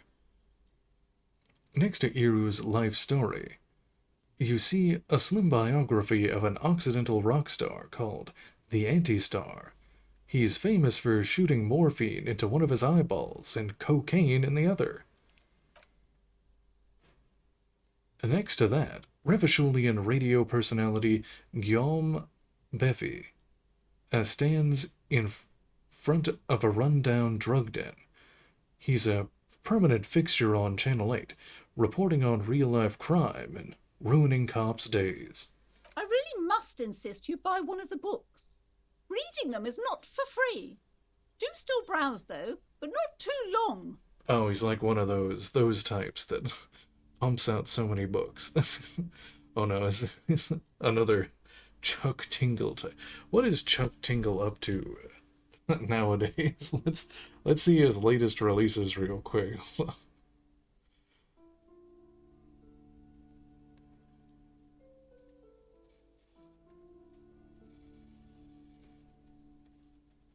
Let's see, Chuck Tingle, Camp Damascus, scary stories to tingle your butt. 7 tales of gay terror. Bury your gaze.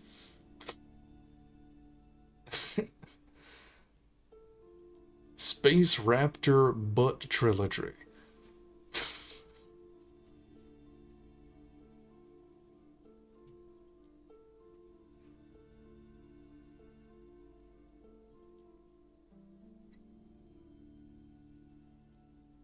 $200 novels. I'll have to look at it. I'm sorry, I did not mean to rush you. You are browsing. Go ahead. Take your time. Time is commerce.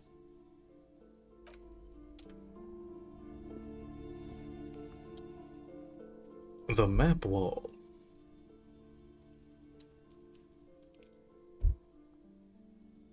Several maps have been attached to a bulletin board, hidden inside the alcove.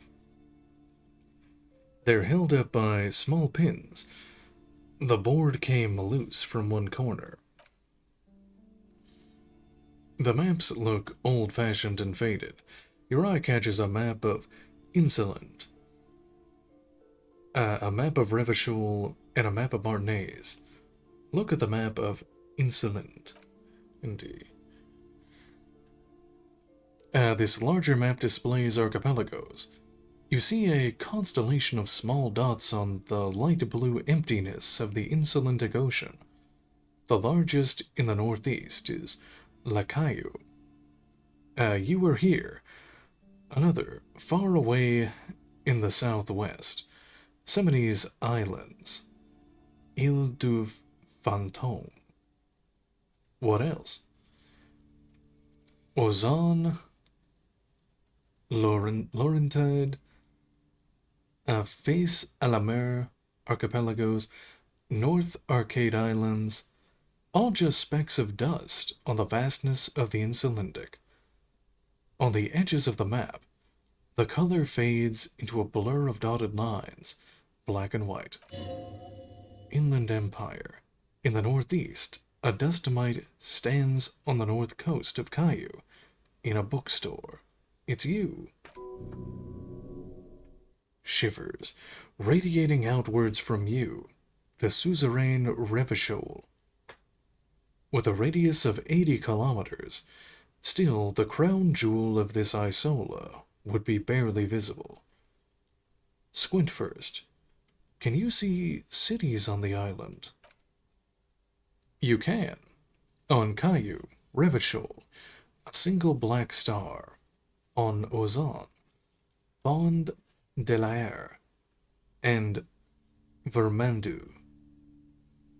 On archipelagos, Croyant, Moraine, Villers. On Semenine, Olduvai, and on Leontiad, Deora of the Seven Seas. All these French words. I'm struggling here. Oh yeah, Harriet Porber. Oh yeah, that's he made those too.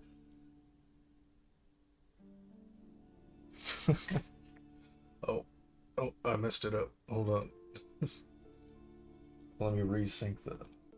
I accidentally pulled the plug on the capture card. Whoops.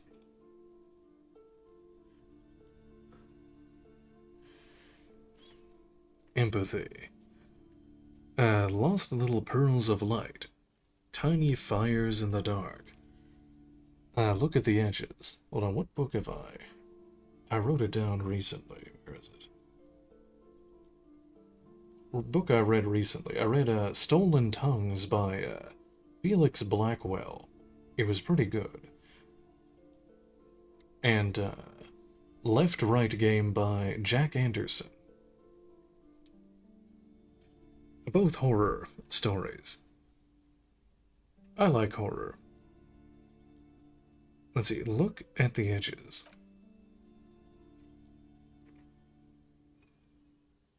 Oh, hello there, Faye. How's it going? Crypto Fish, Gay Hobo Goat Cop. It's going pretty good. I'm in the bookstore here.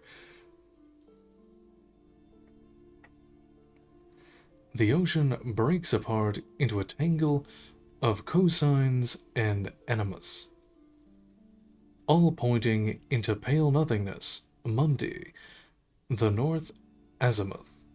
Grad is the northeast azimuth. Samara is the east azimuth. Sol is the west azimuth. Isolas, they're called. Inland Empire. Connections to other worlds. Worlds past the Insulindian. Unknown to you. You only know you've never been there.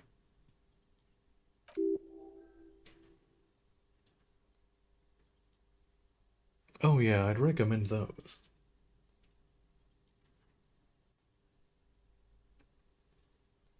Encyclopedia. You have little idea what they are.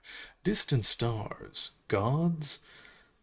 But looking at them makes you feel almost non-existent. Whatever they are, the Isolas are immeasurably large compared to you, and very, very far away. Actually, Disco Elysium is, it had a book that actually came out, before the game. I think it's called, was it Terrible and Sacred Air? I think you might be able to, it's not like sold anywhere. I think you might be able to find a PDF of it, somewhere online. It's translated from, I think it was originally written in, French.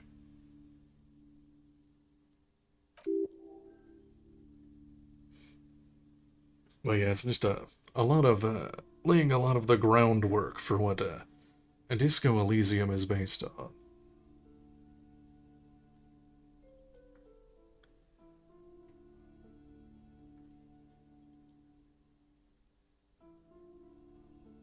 Yeah, this is kind of a sequel, I guess. I mean, it is just a book. It's just a book with some buttons. Look at the map of Revachol. Oh, perhaps they are gods. Gods of distance and outer dust.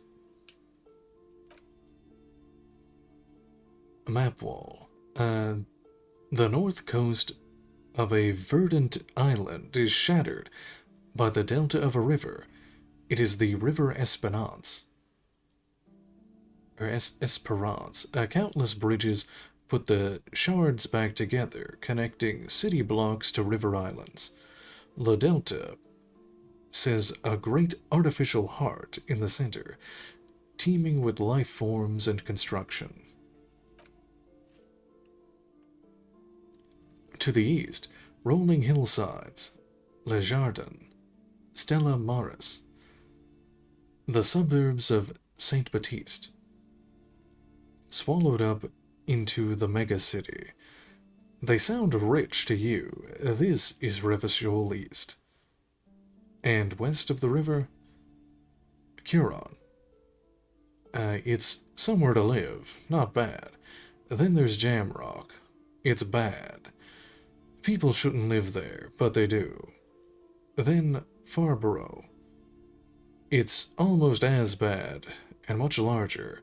Then Coal City. It's the worst. And Martinez?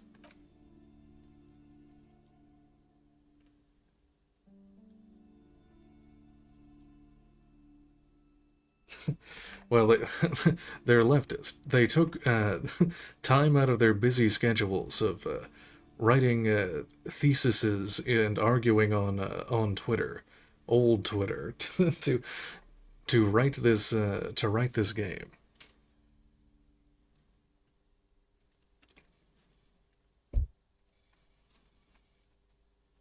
It's so small you can't even see it on the map.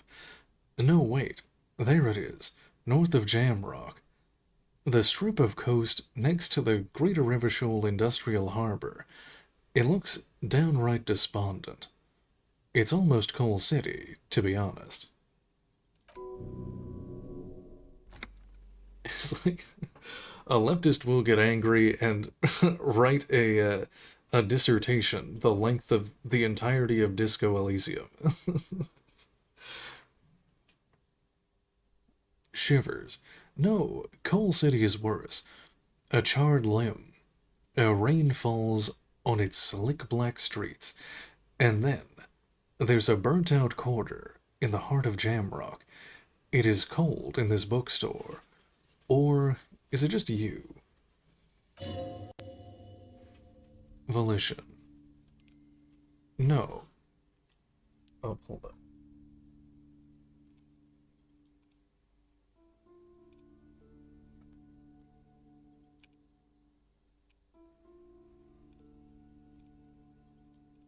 Alright.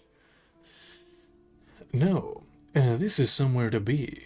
This is all you have. But it's still something. Streets and sodium lights. The sky, the world, you're still alive. Look at the map of Martinez.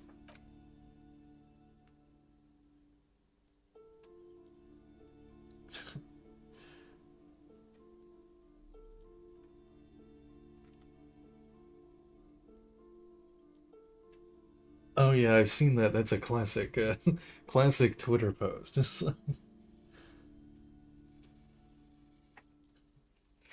Yeah, here's why classic, the classic people on Twitter. Here's why throw pillows or make you part of the bourgeoisie. Hi, how's it going?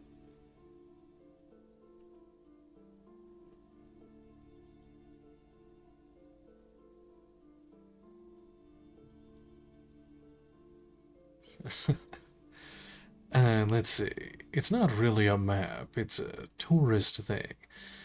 A picture postcard with buildings on it. Drawn from an isometric perspective. A date in the upper right corner says 48. Still, it's detailed. Could be pretty useful for scouting ahead. You see the jagged boxes of an industrial harbor, even the whirling in rags there.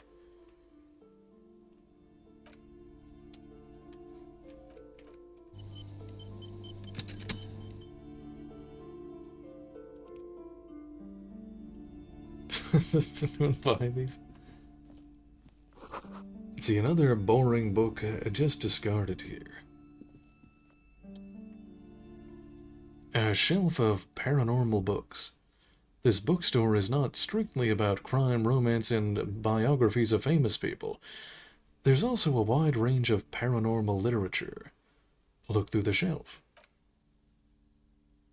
Amidst the various books, you find one written by someone named Mathis W. Dundas.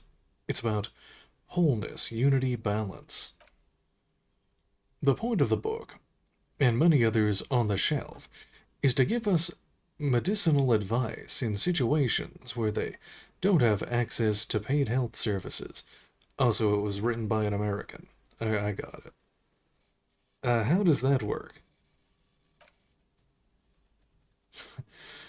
It serves platitudes while also telling everyone that traditional medicine, the kind people don't have access to and which costs more than this book, is garbage and would only give you cancer anyway, without even curing your cold or anything.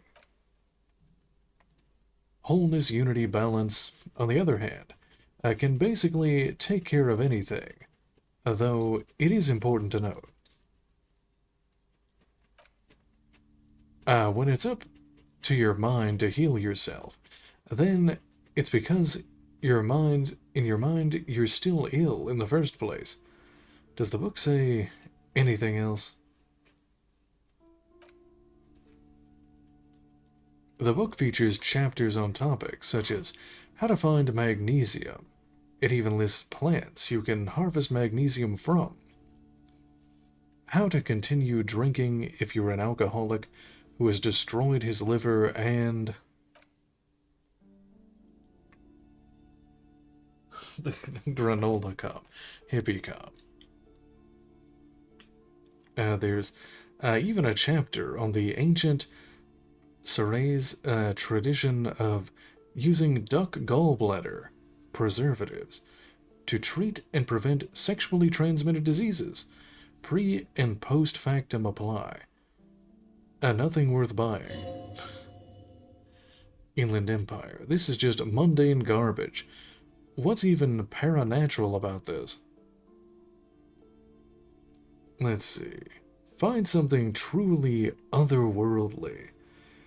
+1, the remote viewers division. +1, heard about the curse. 97%. Watch it fail. Okay, the throbbing in your head increases with every passing moment you gaze at this shelf. Suddenly, as if out of nowhere, a small green book becomes apparent. The title of it reads, Medicinal Purposes of the Pale. What is the Pale?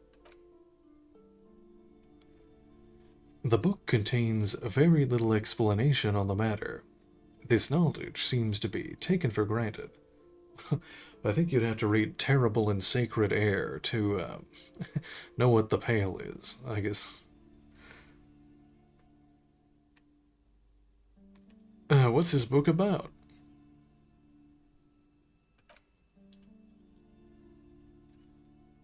The book contains descriptions of various pseudoscientific therapies, alternative medicines, and folk remedies involving the pale, also known as les territories. For example, it recommends vigorously swatting one's naked body with a venek or hand broom made from the leafy twigs of a young birch tree from the near pale. Pain threshold. Even better if you can find someone else, preferably a large man dressed in nothing but a towel, to thrash you while you're spread naked and helpless on a cool slab. Hell yeah. That's a good Saturday night there for me. Sounds painful. Sounds invigorating.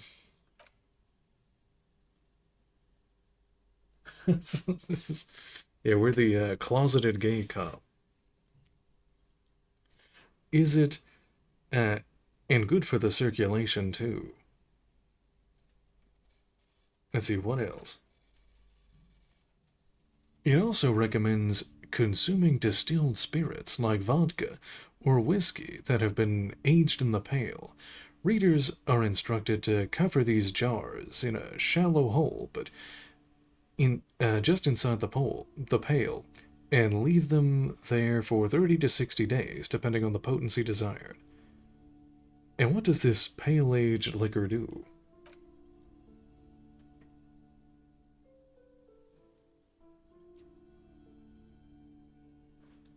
There's no door. Among other benefits, it is alleged to restore a damaged liver to perfect health. I should probably get my hands on some of that. What else is there? How is that possible? I think I've heard a note. For general health and well-being, readers are encouraged to take regular strolls through the pale. Though a sidebar cautions readers to limit each stroll to less than an hour. Oh, I got a breakthrough. Let's see. These strolls promise to cleanse the mind of worries and the body of toxins, especially if the prenambler performs this ritual in the nude. Nudity figures prominently in a number of these prescriptions. Inland Empire. This is exactly what you need. Half-light. I don't know. I don't want to be the party pooper, but this pale territory sounds sort of dangerous. Maybe you shouldn't walk in it naked. Huh? Anything else of note?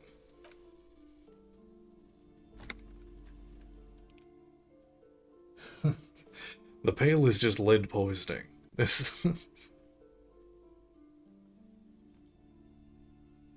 There's an entire section devoted to cures for men who are struggling to perform their marital obligations. Well, I certainly don't need that. I probably need that. Excuse me, sir. I believe you've been perusing that particular volume long enough. Perusing? If you'd like to continue reading, I must insist you buy it. Alright, I want to buy Medicinal Purposes of the Pale. Wow, what books are these? Sir, please, no browsing in that shelf. That wisdom is not for free. I can't have you end up, like, opening a police store next door and stealing my customers. Oh, no. The 15th Indo-Tribe.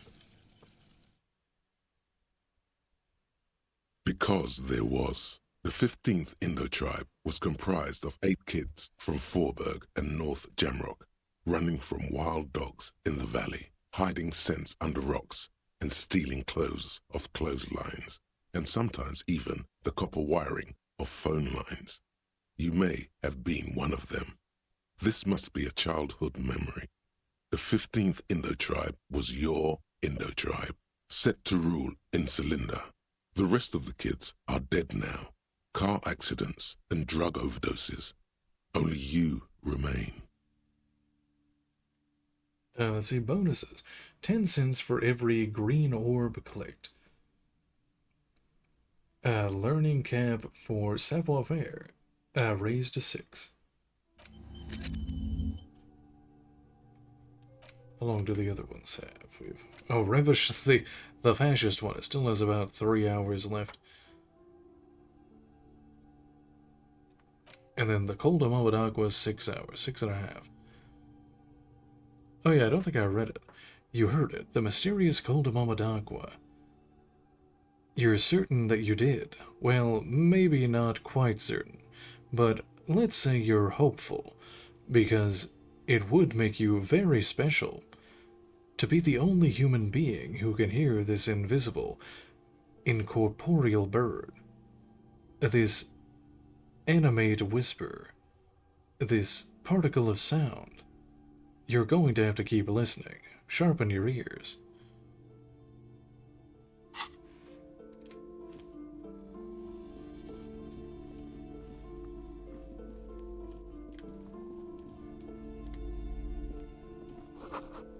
A book collects the National Receipts of Arda. They're just about all. I couldn't see the rest of it. Old sports magazines tucked away in a dark corner.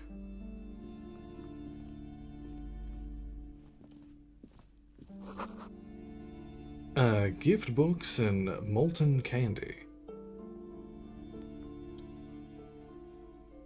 Man from Hemdall series. This display rack is brimming with worn paperbacks featuring an extremely muscular sword-wielding barbarian on the cover. Nearly all the titles contain the word Hemdall somewhere. Look through the display. Rows and rows of Hemdallermen blur your vision. You make out some titles.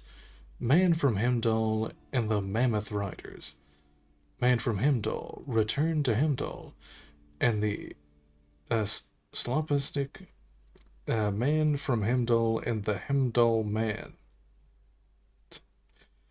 Good God, how many are there? Maybe 100, maybe from Man from Hemdall and the Sages of the End of the World, Man from Hemdall and the False God, Man from Hemdall and the Scorched Earth, Man from Hemdall and the Hemdall Colonies, Man from Hemdall and the Swamp Beast, Man from Hemdall and the Snow Crabs. Half-Light. Those snow crabs are worse than they sound. Is that all? Not even close. Man from Hemdall in Hell, Man from Hemdall and the Forest of Slaves, Man from Hemdall Under the Lake, Man from Hemdall, Hemdall Burning. There's even The Trial of Death, a pastoral combat game book set in the world of Hemdallermen, and so much more. Let's see. Pain threshold high, 83%, +1 dress code rummager. Do any of these books call me out? Hold on, let me.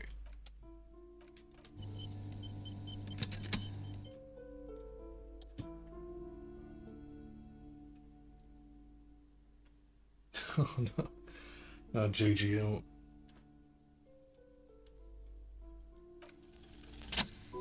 Let's see. A twinge at the back of your head makes you flinch. Your eyes starts twitching. Ow. Your hand reaches towards a book with glossy cover art and the very muscular Man from Hemdall in chains, kneeling in front of a staircase leading to a throne. A woman sits on the throne, leering at the man. Inland Empire. She's laughing at him, belittling him.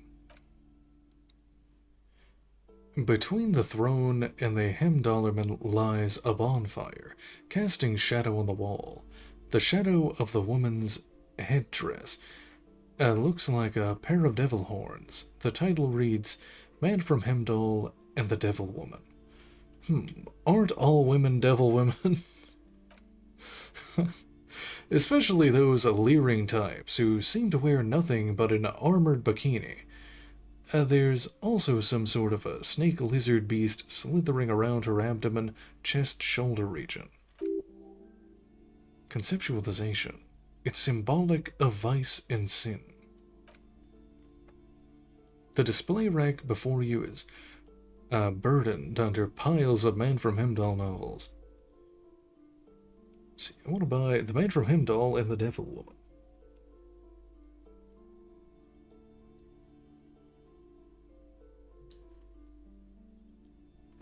I know, this game is it's bullshit sometimes. You get that's why I always save if I really want to pass, even if it's a really high number. You'll have like a 1% chance of failing, and it will.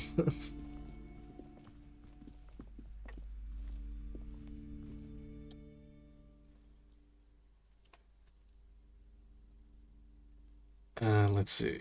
Mountain of board games. A small mountain of colorful board game boxes. There are numerous types of games for all ages. A lot of shelf space seems to be taken up by world-related merchandise. Storekeep, what board games do you have here? Wonderful board games, sir. The Viticulturist is a classic for sure, or perhaps you'd like Archipelagos of Insulinda, a very educational game for those interested in geography. Raubritter is a fun game of economic competition, but can get quite intense after a while. We have games for the whole family. You can play with your children. That's why it's always good to save scum. Inland Empire. Who are you going to play board games with? Do you have friends or family? Wow, I have children? A family? Do I have friends? Look at the lieutenant. I don't want to think about this. No, no. It certainly feels like whatever you are will die with you. Look at me. Who'd want to have children with me? I don't feel like I have any kids. Yeah, kids, friends, chicks. I have all those. Don't be so hard on yourself, sir. You just need to clean up a bit. And technically, friends are a bit like family. Kim, are we more than For friends? playing with friends, I'd recommend Suzerainty. It's a civilization building game where you build a civilization, then set off to brutally colonize and repress other civilizations. It'll cost 12 real. What a game. Oh, no, Wonderful let me go to the... Do I have any friends? Look at the lieutenant. Are you actually friends or just colleagues thrown together by circumstance? No, we're in a situationship. No. I don't feel as if I have any kids. Yeah, kids, friends, chicks. I have all You're a those. lucky man, officer. Children are the greatest of treasures. Roasting Civ, For yeah. playing with friends, I'd recommend Suzerainty. I could hear It's it a again. civilization building game where you build a civilization, then set off to brutally colonize and repress other civilizations. It'll cost 12 real. So what about all these whirl gangs? How do you say Lousy it? auras there. No, role-playing games are popular among those types. You know, who are into those kind of things. Personally, I don't like it. Not at all. The RPGs are for losers. I've heard they turn people into occult enthusiasts. That they have rituals where they try to summon entities. Highly immoral stuff. You can still buy them, though. Let's see. Look through the pile of rural-related items. An endless variety of source books, lore books, and codices litter the table. The topmost book is titled Welkin Compendium, 2nd edition. There's also a large hardboard tome with intricate cover art. The Hunters of Haktua. The Hunters of Haktua. A Boreal Creature Compendium. And a Pick Your Path adventure game book called Tales of Wirral. Cave of Velkrag. I do love self-aware RPGs. Settlers? No, not the Settlers of Haktua.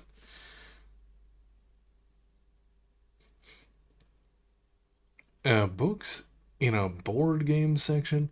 Who wants to read books?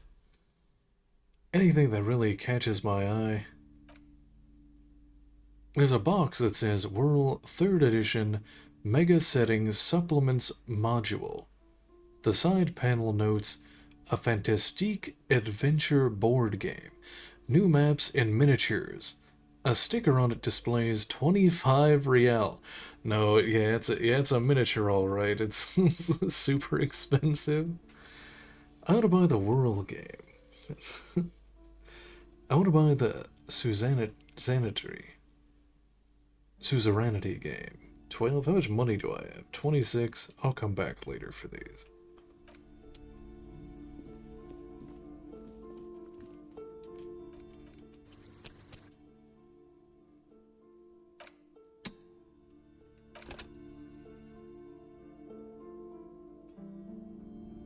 Shatter over Inn's Octua. Closed curtains. You see a set of tattered curtains blocking the way to another room. A strange cage-like trinket dangles from the curtains. Excuse me, officer. The back room is strictly for employees only. No, we're gonna go into the back rooms.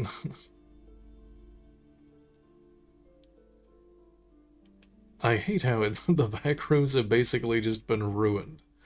They used to be like a cool liminal space, and now they're just overly commodified and lame. Let's see. Shopkeeper, what's behind the curtains? Examine the strange cage-like trinket. Pull open the curtains. Nothing. Now please go back to browsing the books. Don't you feel compelled to look at the books? The books are all you care about. Conceptualization. She speaks almost as if she's trying to put a spell on you, urging you to buy more books. Oddly enough, the more she tries to draw you away from the curtains, the more alluring they become. Examine the strange cage-like trinket. You see some kind of charm, an irregular polyhedron, assembled from bones, sticks, and straw. Inside, a disturbing fish head with empty eye sockets stares at you.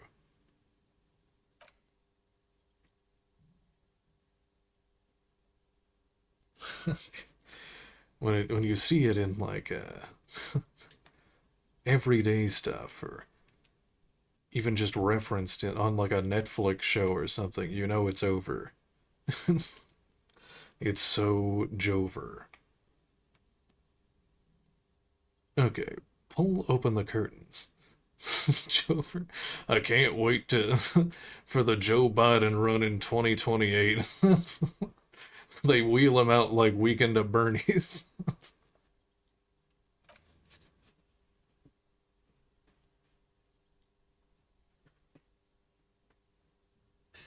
Yeah, what happened to creepypastas?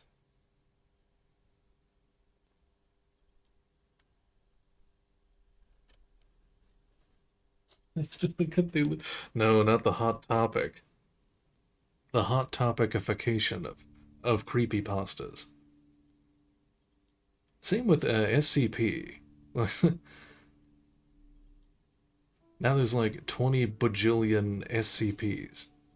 It's like the haunted lamp that turns on and off. It's a Keter level. It will destroy the entire world if you touch it. The end. That's the story.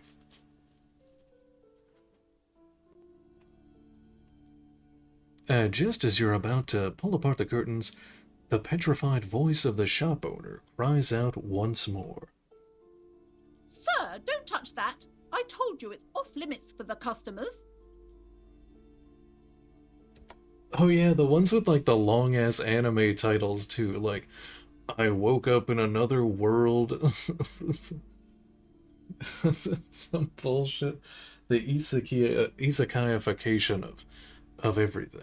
Like the Japanese title of Disco Elysium is I woke up in another world without any memory as an alcoholic detective trying to solve a case with my gay lover Kim.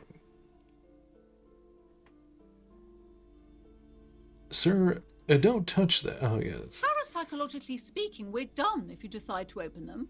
I won't be held responsible for the consequences. It's too dangerous.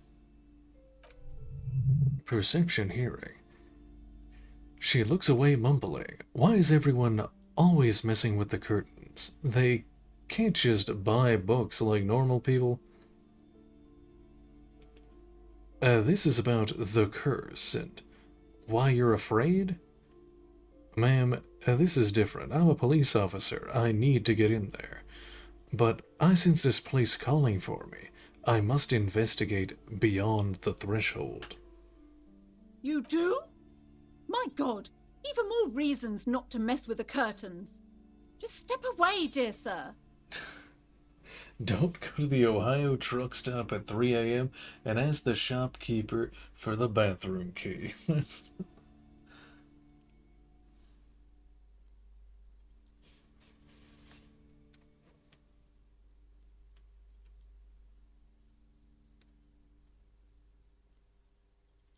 see. Let's see. Is this about that curse? No, it's just a storeroom for the employees, I told you. Now please step away from the curtains. Yeah, it's yeah, the Chuck Tingle books, those are basically long-ass titles, like.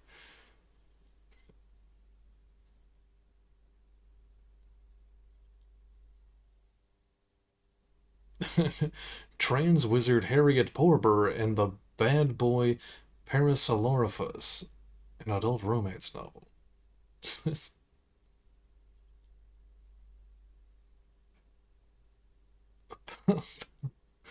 Pounded in the ass by Bigfoot and the Loch Ness Monster after a messy divorce.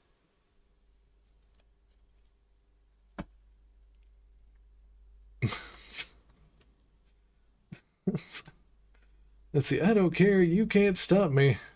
No! Please just talk to me, officer. Come here and let's talk this through before you decide to do anything extreme. What, did he seize the means of magic? Lies, rip them open, we say. Inland Empire, there is something mysterious about the curtains. Be careful. Rip them apart. This time for real. You see a dimly lit room full of dusty furniture and trash. A doorway stands in the back, covered in dozens of scary little cage-like trinkets. Your shadow looming over it, like an omen. I warned you! You're unleashing forces beyond your understanding.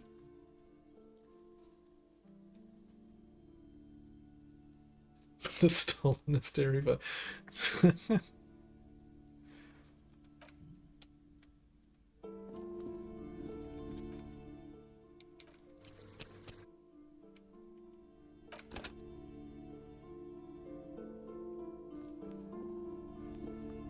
Harry Potter and the Gulag of Azkaban, or whatever that's called. I don't know, I've never seen Harry Potter. Oh, I hit the wrong button and I drank booze.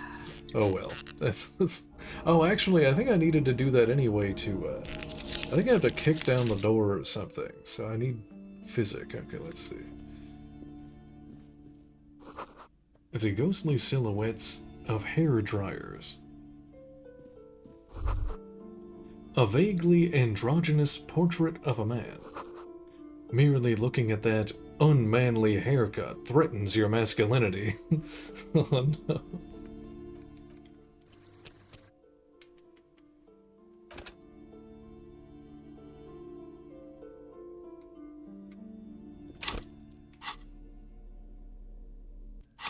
Let's see, do I have a level? No. Wait, did I? I wasn't paying attention. Physical? No.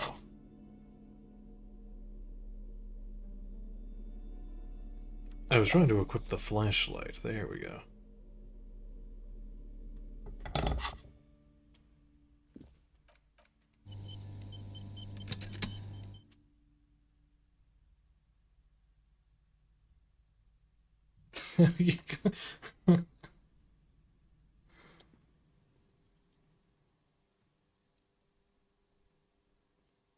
You see, during the Kiev referendum...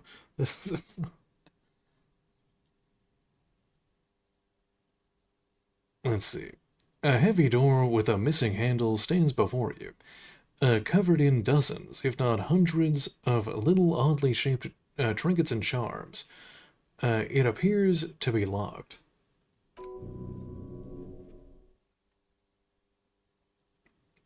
Let's see, physical instrument.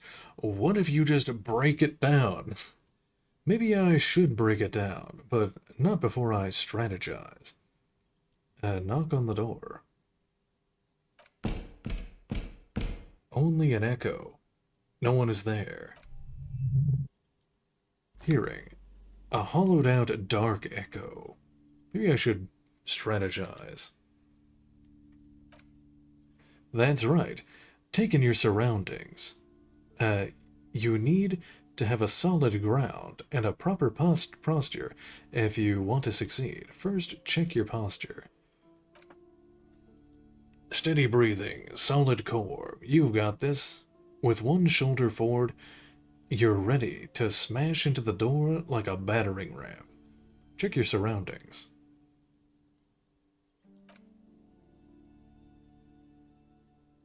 He's wearing a Che Guevara shirt.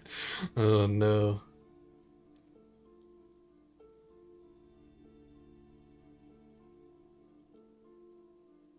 Let's see. The room is dimly lit and littered with old barbershop rubbish, but the path to the door is clear. And what about the door? It's made of a solid block of wood, but it has stood there for ages. The hinges are old and coated with a carmine layer of rust. It should be doable. Let's see, now we got 88%. +1, preparation phase complete. +1, broke into the communard apartment. Break down the door.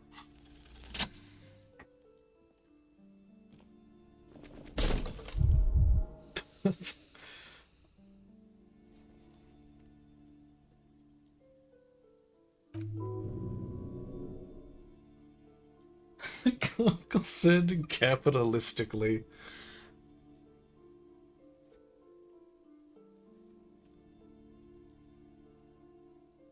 You smash into the wood. You see a small crack appear on the door frame.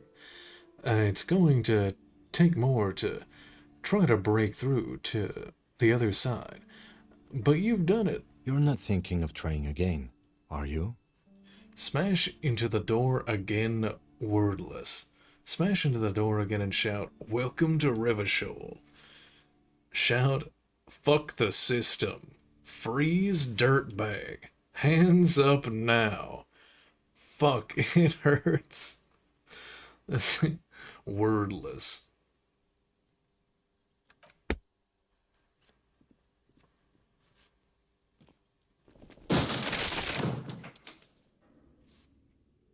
I broke through the door, capitalistically.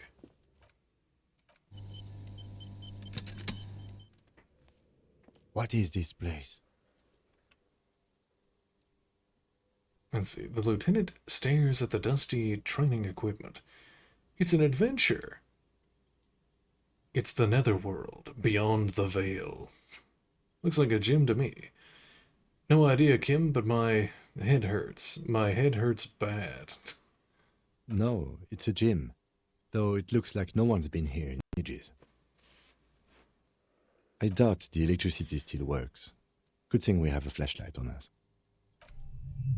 Perception sight. Some specks of dust shimmer in the faint beam of daylight falling from the window. Other than that, the room is dark. Inland Empire. An eerie feeling rises in your chest. What if there's a reason why no one has been here for ages? Let's just keep going. I'm sure it's just a regular abandoned house. Nothing mysterious here.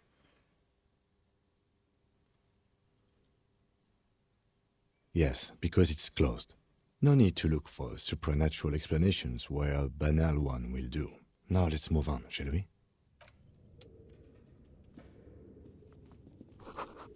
Sand is dripping from a punch bag. Smells like leather and sweat. Shot put ball.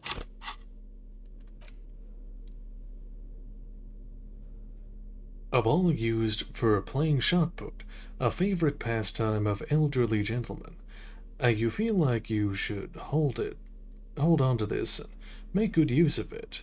To sell such beautiful old-school sports equipment would be a sin.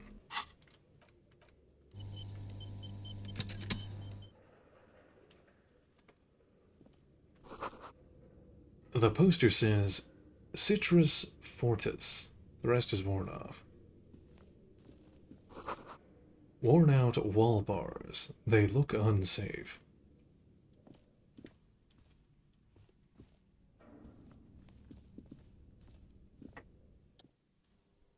A barbell lies on the floor. The color has worn off its weight plates. Physical instrument. It's 60 kilograms. Your triceps hum at the sight of these weights. Show the world what kind of beast it's dealing with. Lift them. Visual calculus. There are no collars left on the barbell. This is a safety hazard. Inland Empire. Why does it feel so familiar? Is this familiar because I'm a weightlifter?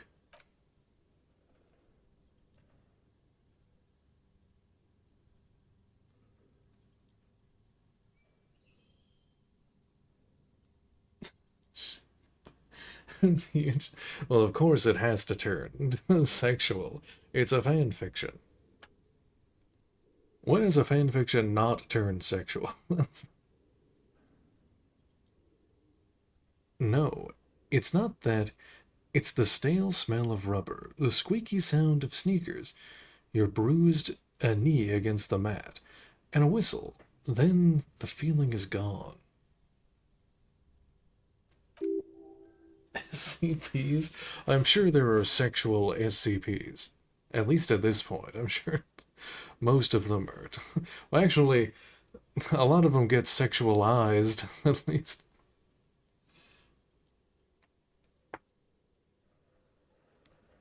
Let's see. Logic, it's just a memory. Endurance, a memory from another life. When you were young and fit. Look, Kim, it's a trap. There are no collars on the barbell. You're right. The weight may fall off. Better not touch it then.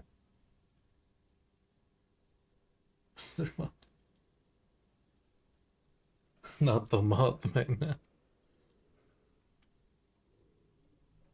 And see, what kind of a bastard would just remove the collars? Should be a felony. It would be a violation of EPIS safety regulations if the gym was still operating, but it isn't. No one's supposed to come here anymore.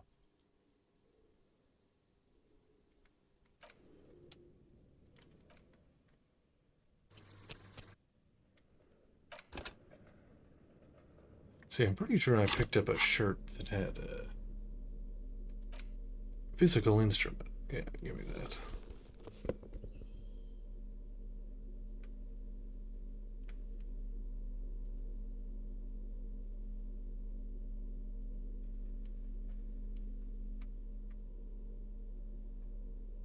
It's the electro, that thing. I still don't really have any glasses. I think they all give me like a bad bonus, so I didn't bother putting any on. Yeah, +1 to visual calculus, -1 drama, 1 logic, minus authority.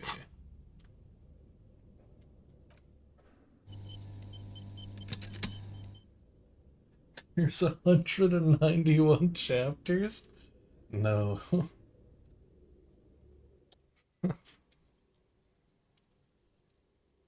Right, 28%. Lift the barbell. No. I'm gonna get hurt. No.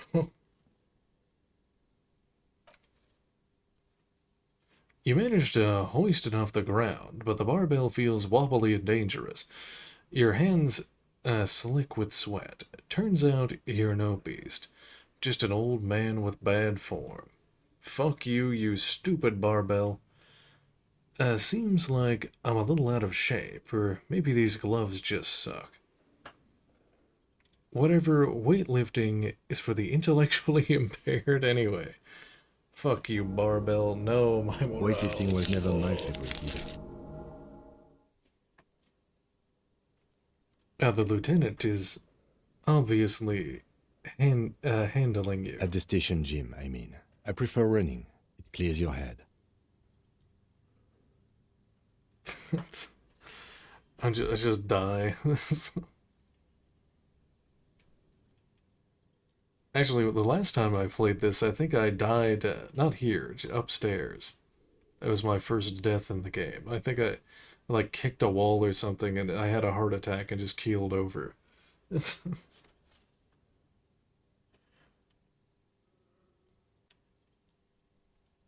Can't do that. Let's see, notice the colors. Okay. I need drugs. I'm low on morale. Maybe I should put a point into volition, actually. The hallway is blocked by old window panes and debris. Oh, hold on. I think it's acting like my flashlight isn't on. Where's the... I might have to re-equip it.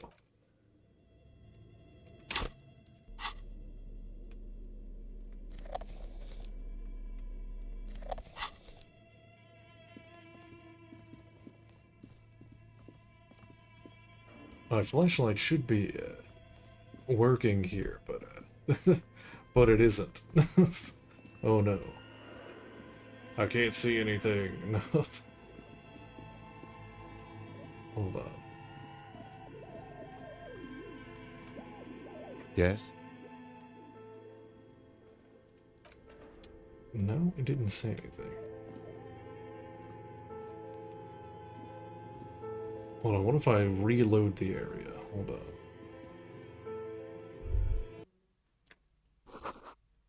No sane person would ever put their head into such a machine. Oh, the hairdryer.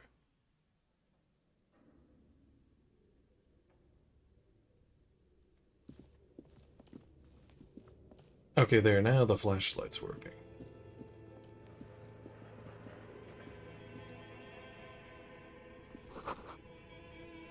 A large demijohn, full of strange liquid. Wild animals stare at you in the dark, stuffed and mounted.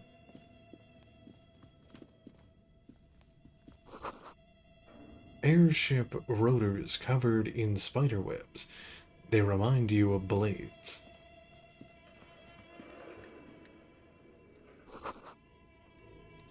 A naked mannequin torso, a strange yellow color.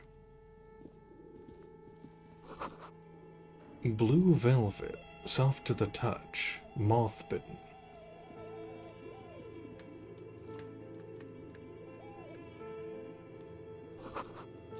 Steel rotor blades bearing a Slipstream logo.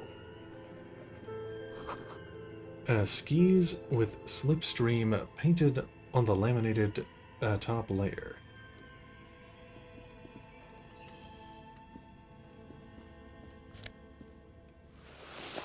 Gain the production schedule. Production schedule, filament memory. A cube-like crisscross of filament feels oddly fragile in your hand.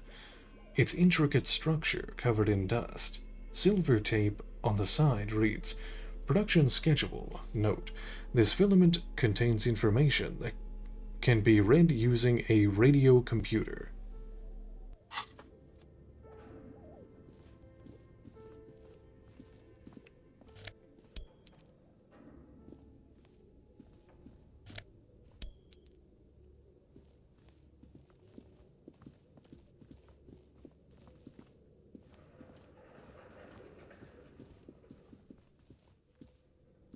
Oh, this is where I died during my last playthrough.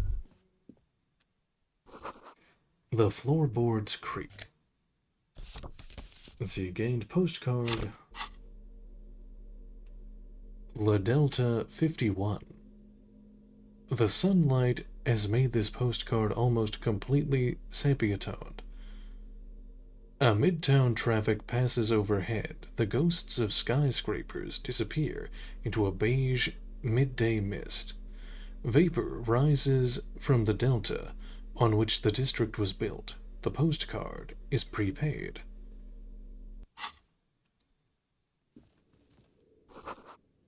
Shoes in a puddle of melting snow.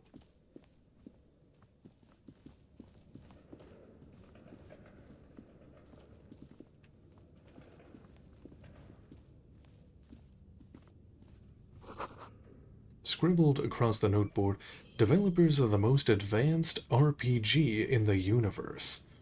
That's...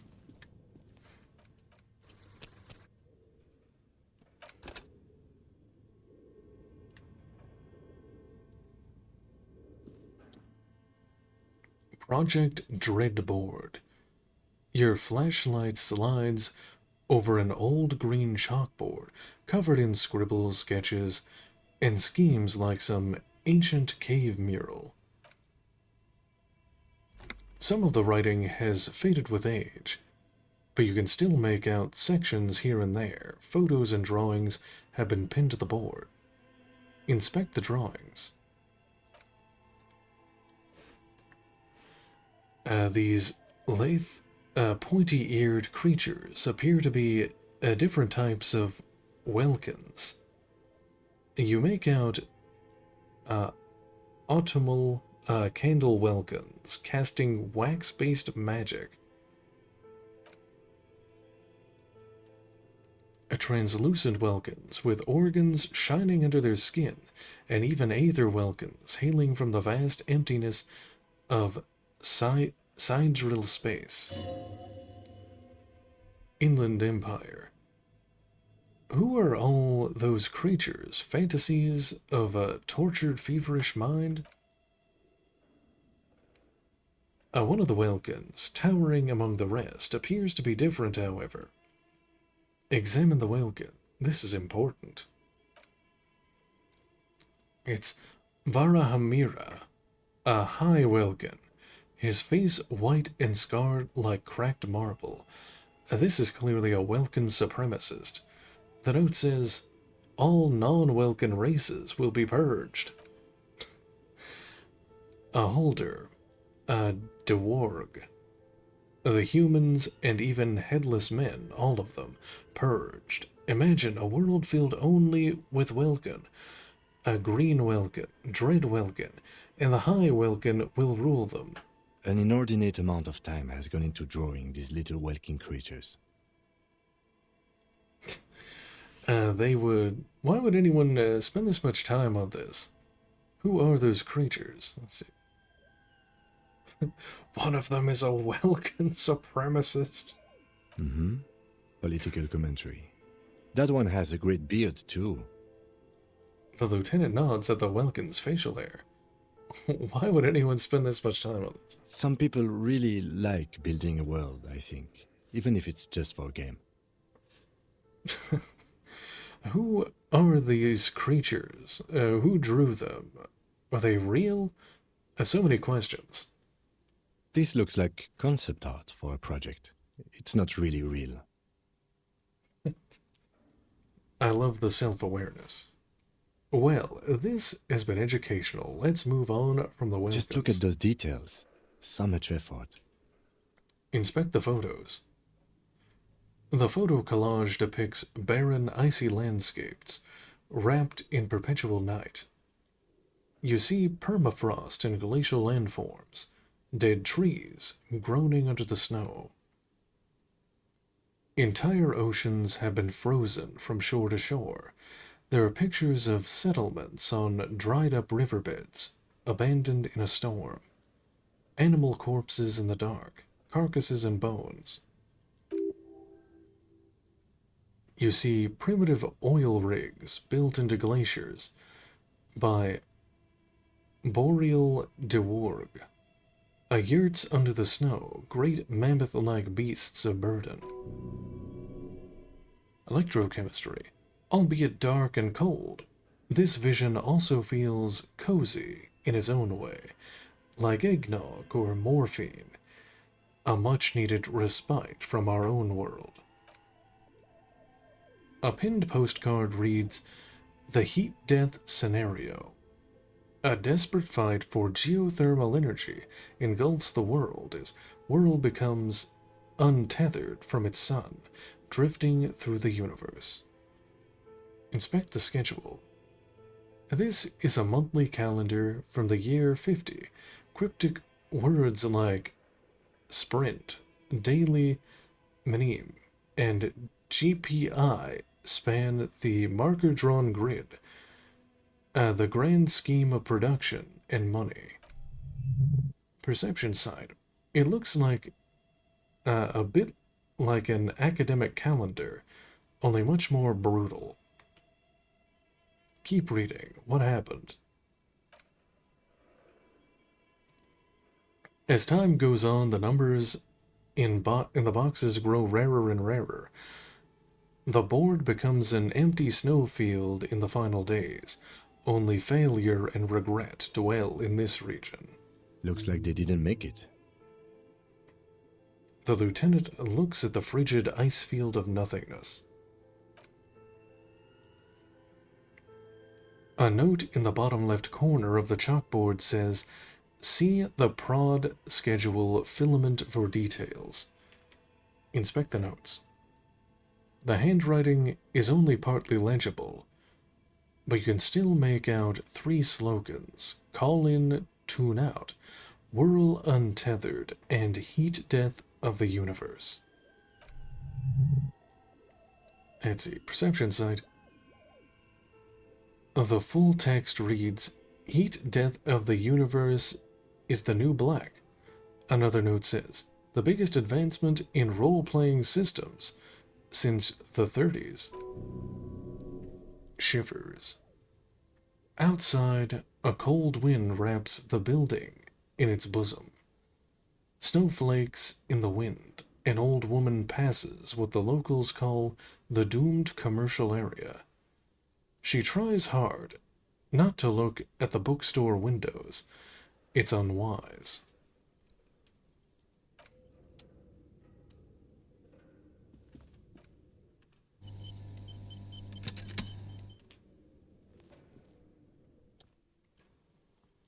Frequency fireplace.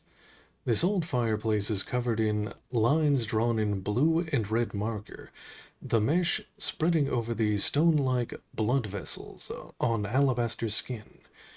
It looks ghostly and strangely ancient. Inland Empire. A diagram for summoning some time-forgotten being. The symbols seem very esoteric. Conceptualization. The whole thing resembles Kedron mosaic tiles, very pedantic. Hold on. How do I know what Kedron mosaic tiles are supposed to look like?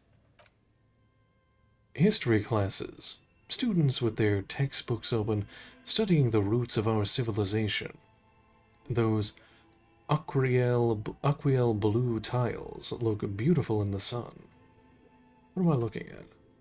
Radio frequencies. It seems a bunch of numbers. Some written notes too. Sparse and cryptic. Radio frequencies for what? Unclear. It looks like a cardiovascular system, split into veins and capillaries. Very advanced. So we're dealing with something medical here. This must be an elaborate piece of art. You think so? The web is comprised of radio stations, all lead back to one red heart, titled The Game Master Frequency. A note says, "This one can listen in on any station it wants." Half-Light. It looks like a surveillance program. Wait, who's the Game Master? If it's a game, then who's playing? Someone very important. Authority. The leader of a massive on-air game built by these people. Conceptualization. A conductor for the hundreds of story threads that pass through the Game Master's frequency. Who's playing? Whoever decides to call in to a call-in station. It looks like. Site. A list of names under the station suggests people across 6 isolas would be playing. Mundi, Insolind, Katla, Grad, Samara, and even Ilamar. There's no way a little basement studio working here could pull anything like this off. My God. It's as if the less money they had, the more ambitious their project became. Oh no, it's Bethesda. we've stumbled across Bethesda Studios. Why do you say The that? schedule. I know Doom when I see it. The company was running out of funding. See, Doom. I was right. It is Bethesda. What else? Squint to the lines. Nothing. It's just lines on marble, an echo from times long gone. No one has used the fireplace in ages.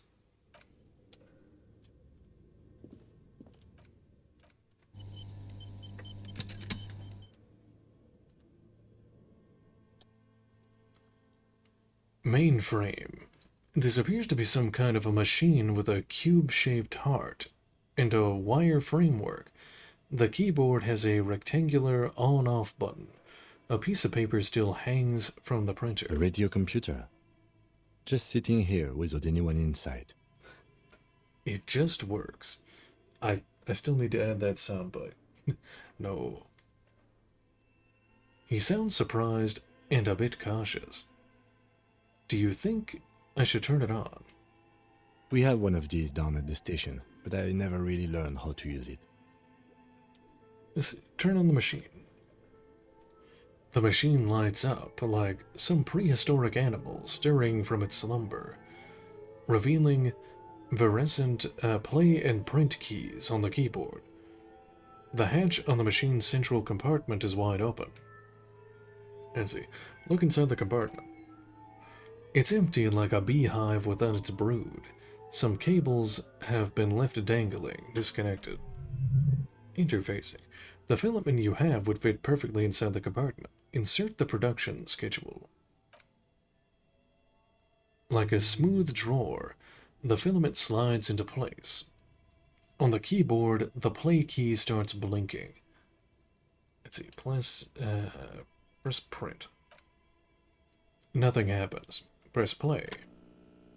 A bar of fabric right above the keyboard starts producing a soft hum.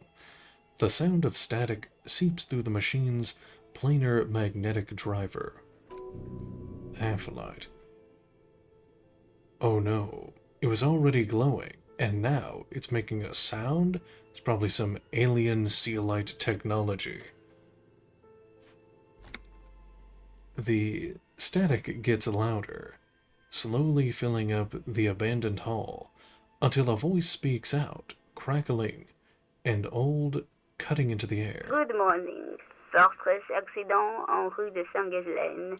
This is East Insulindian Repeater Station 1. Please repeat. Is this the production schedule? What's the production schedule? What did you call me? Fortress accident?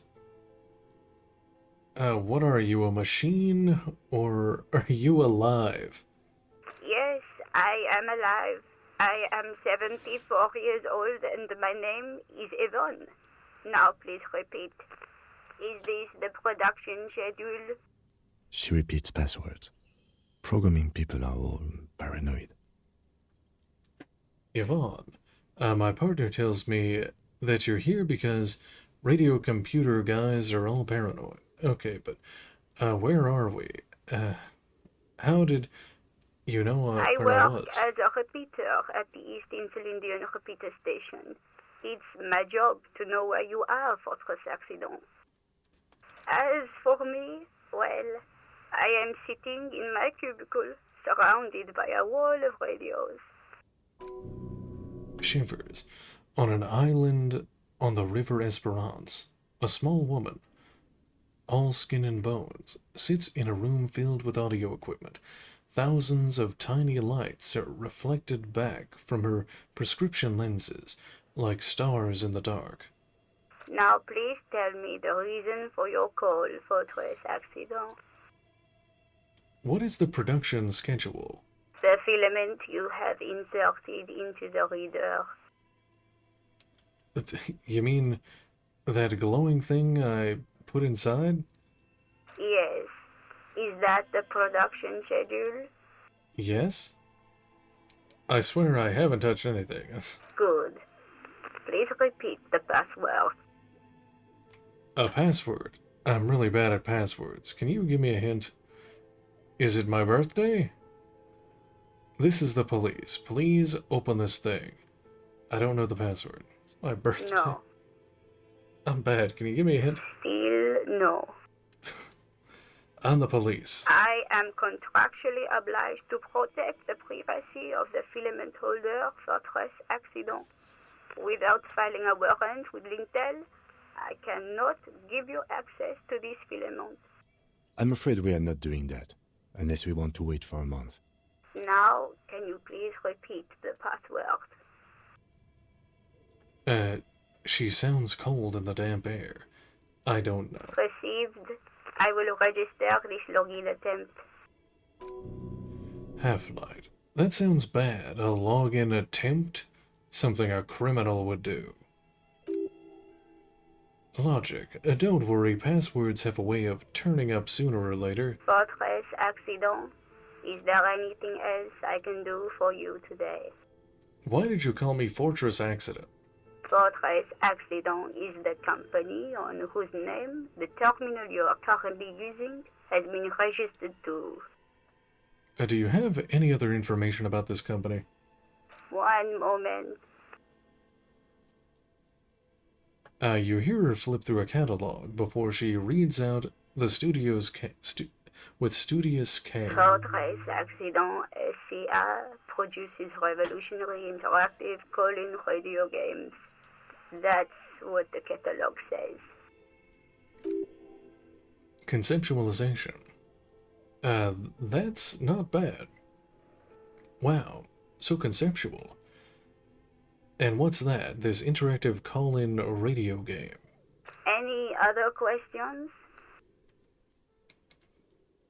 That's all for now. Thank you, and goodbye.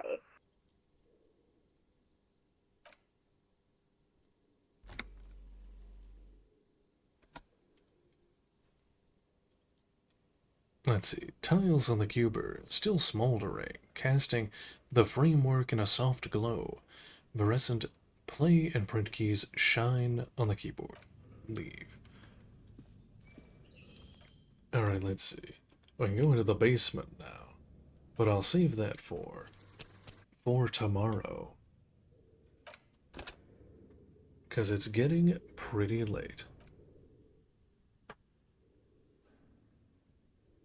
So I'm gonna call it there for tonight.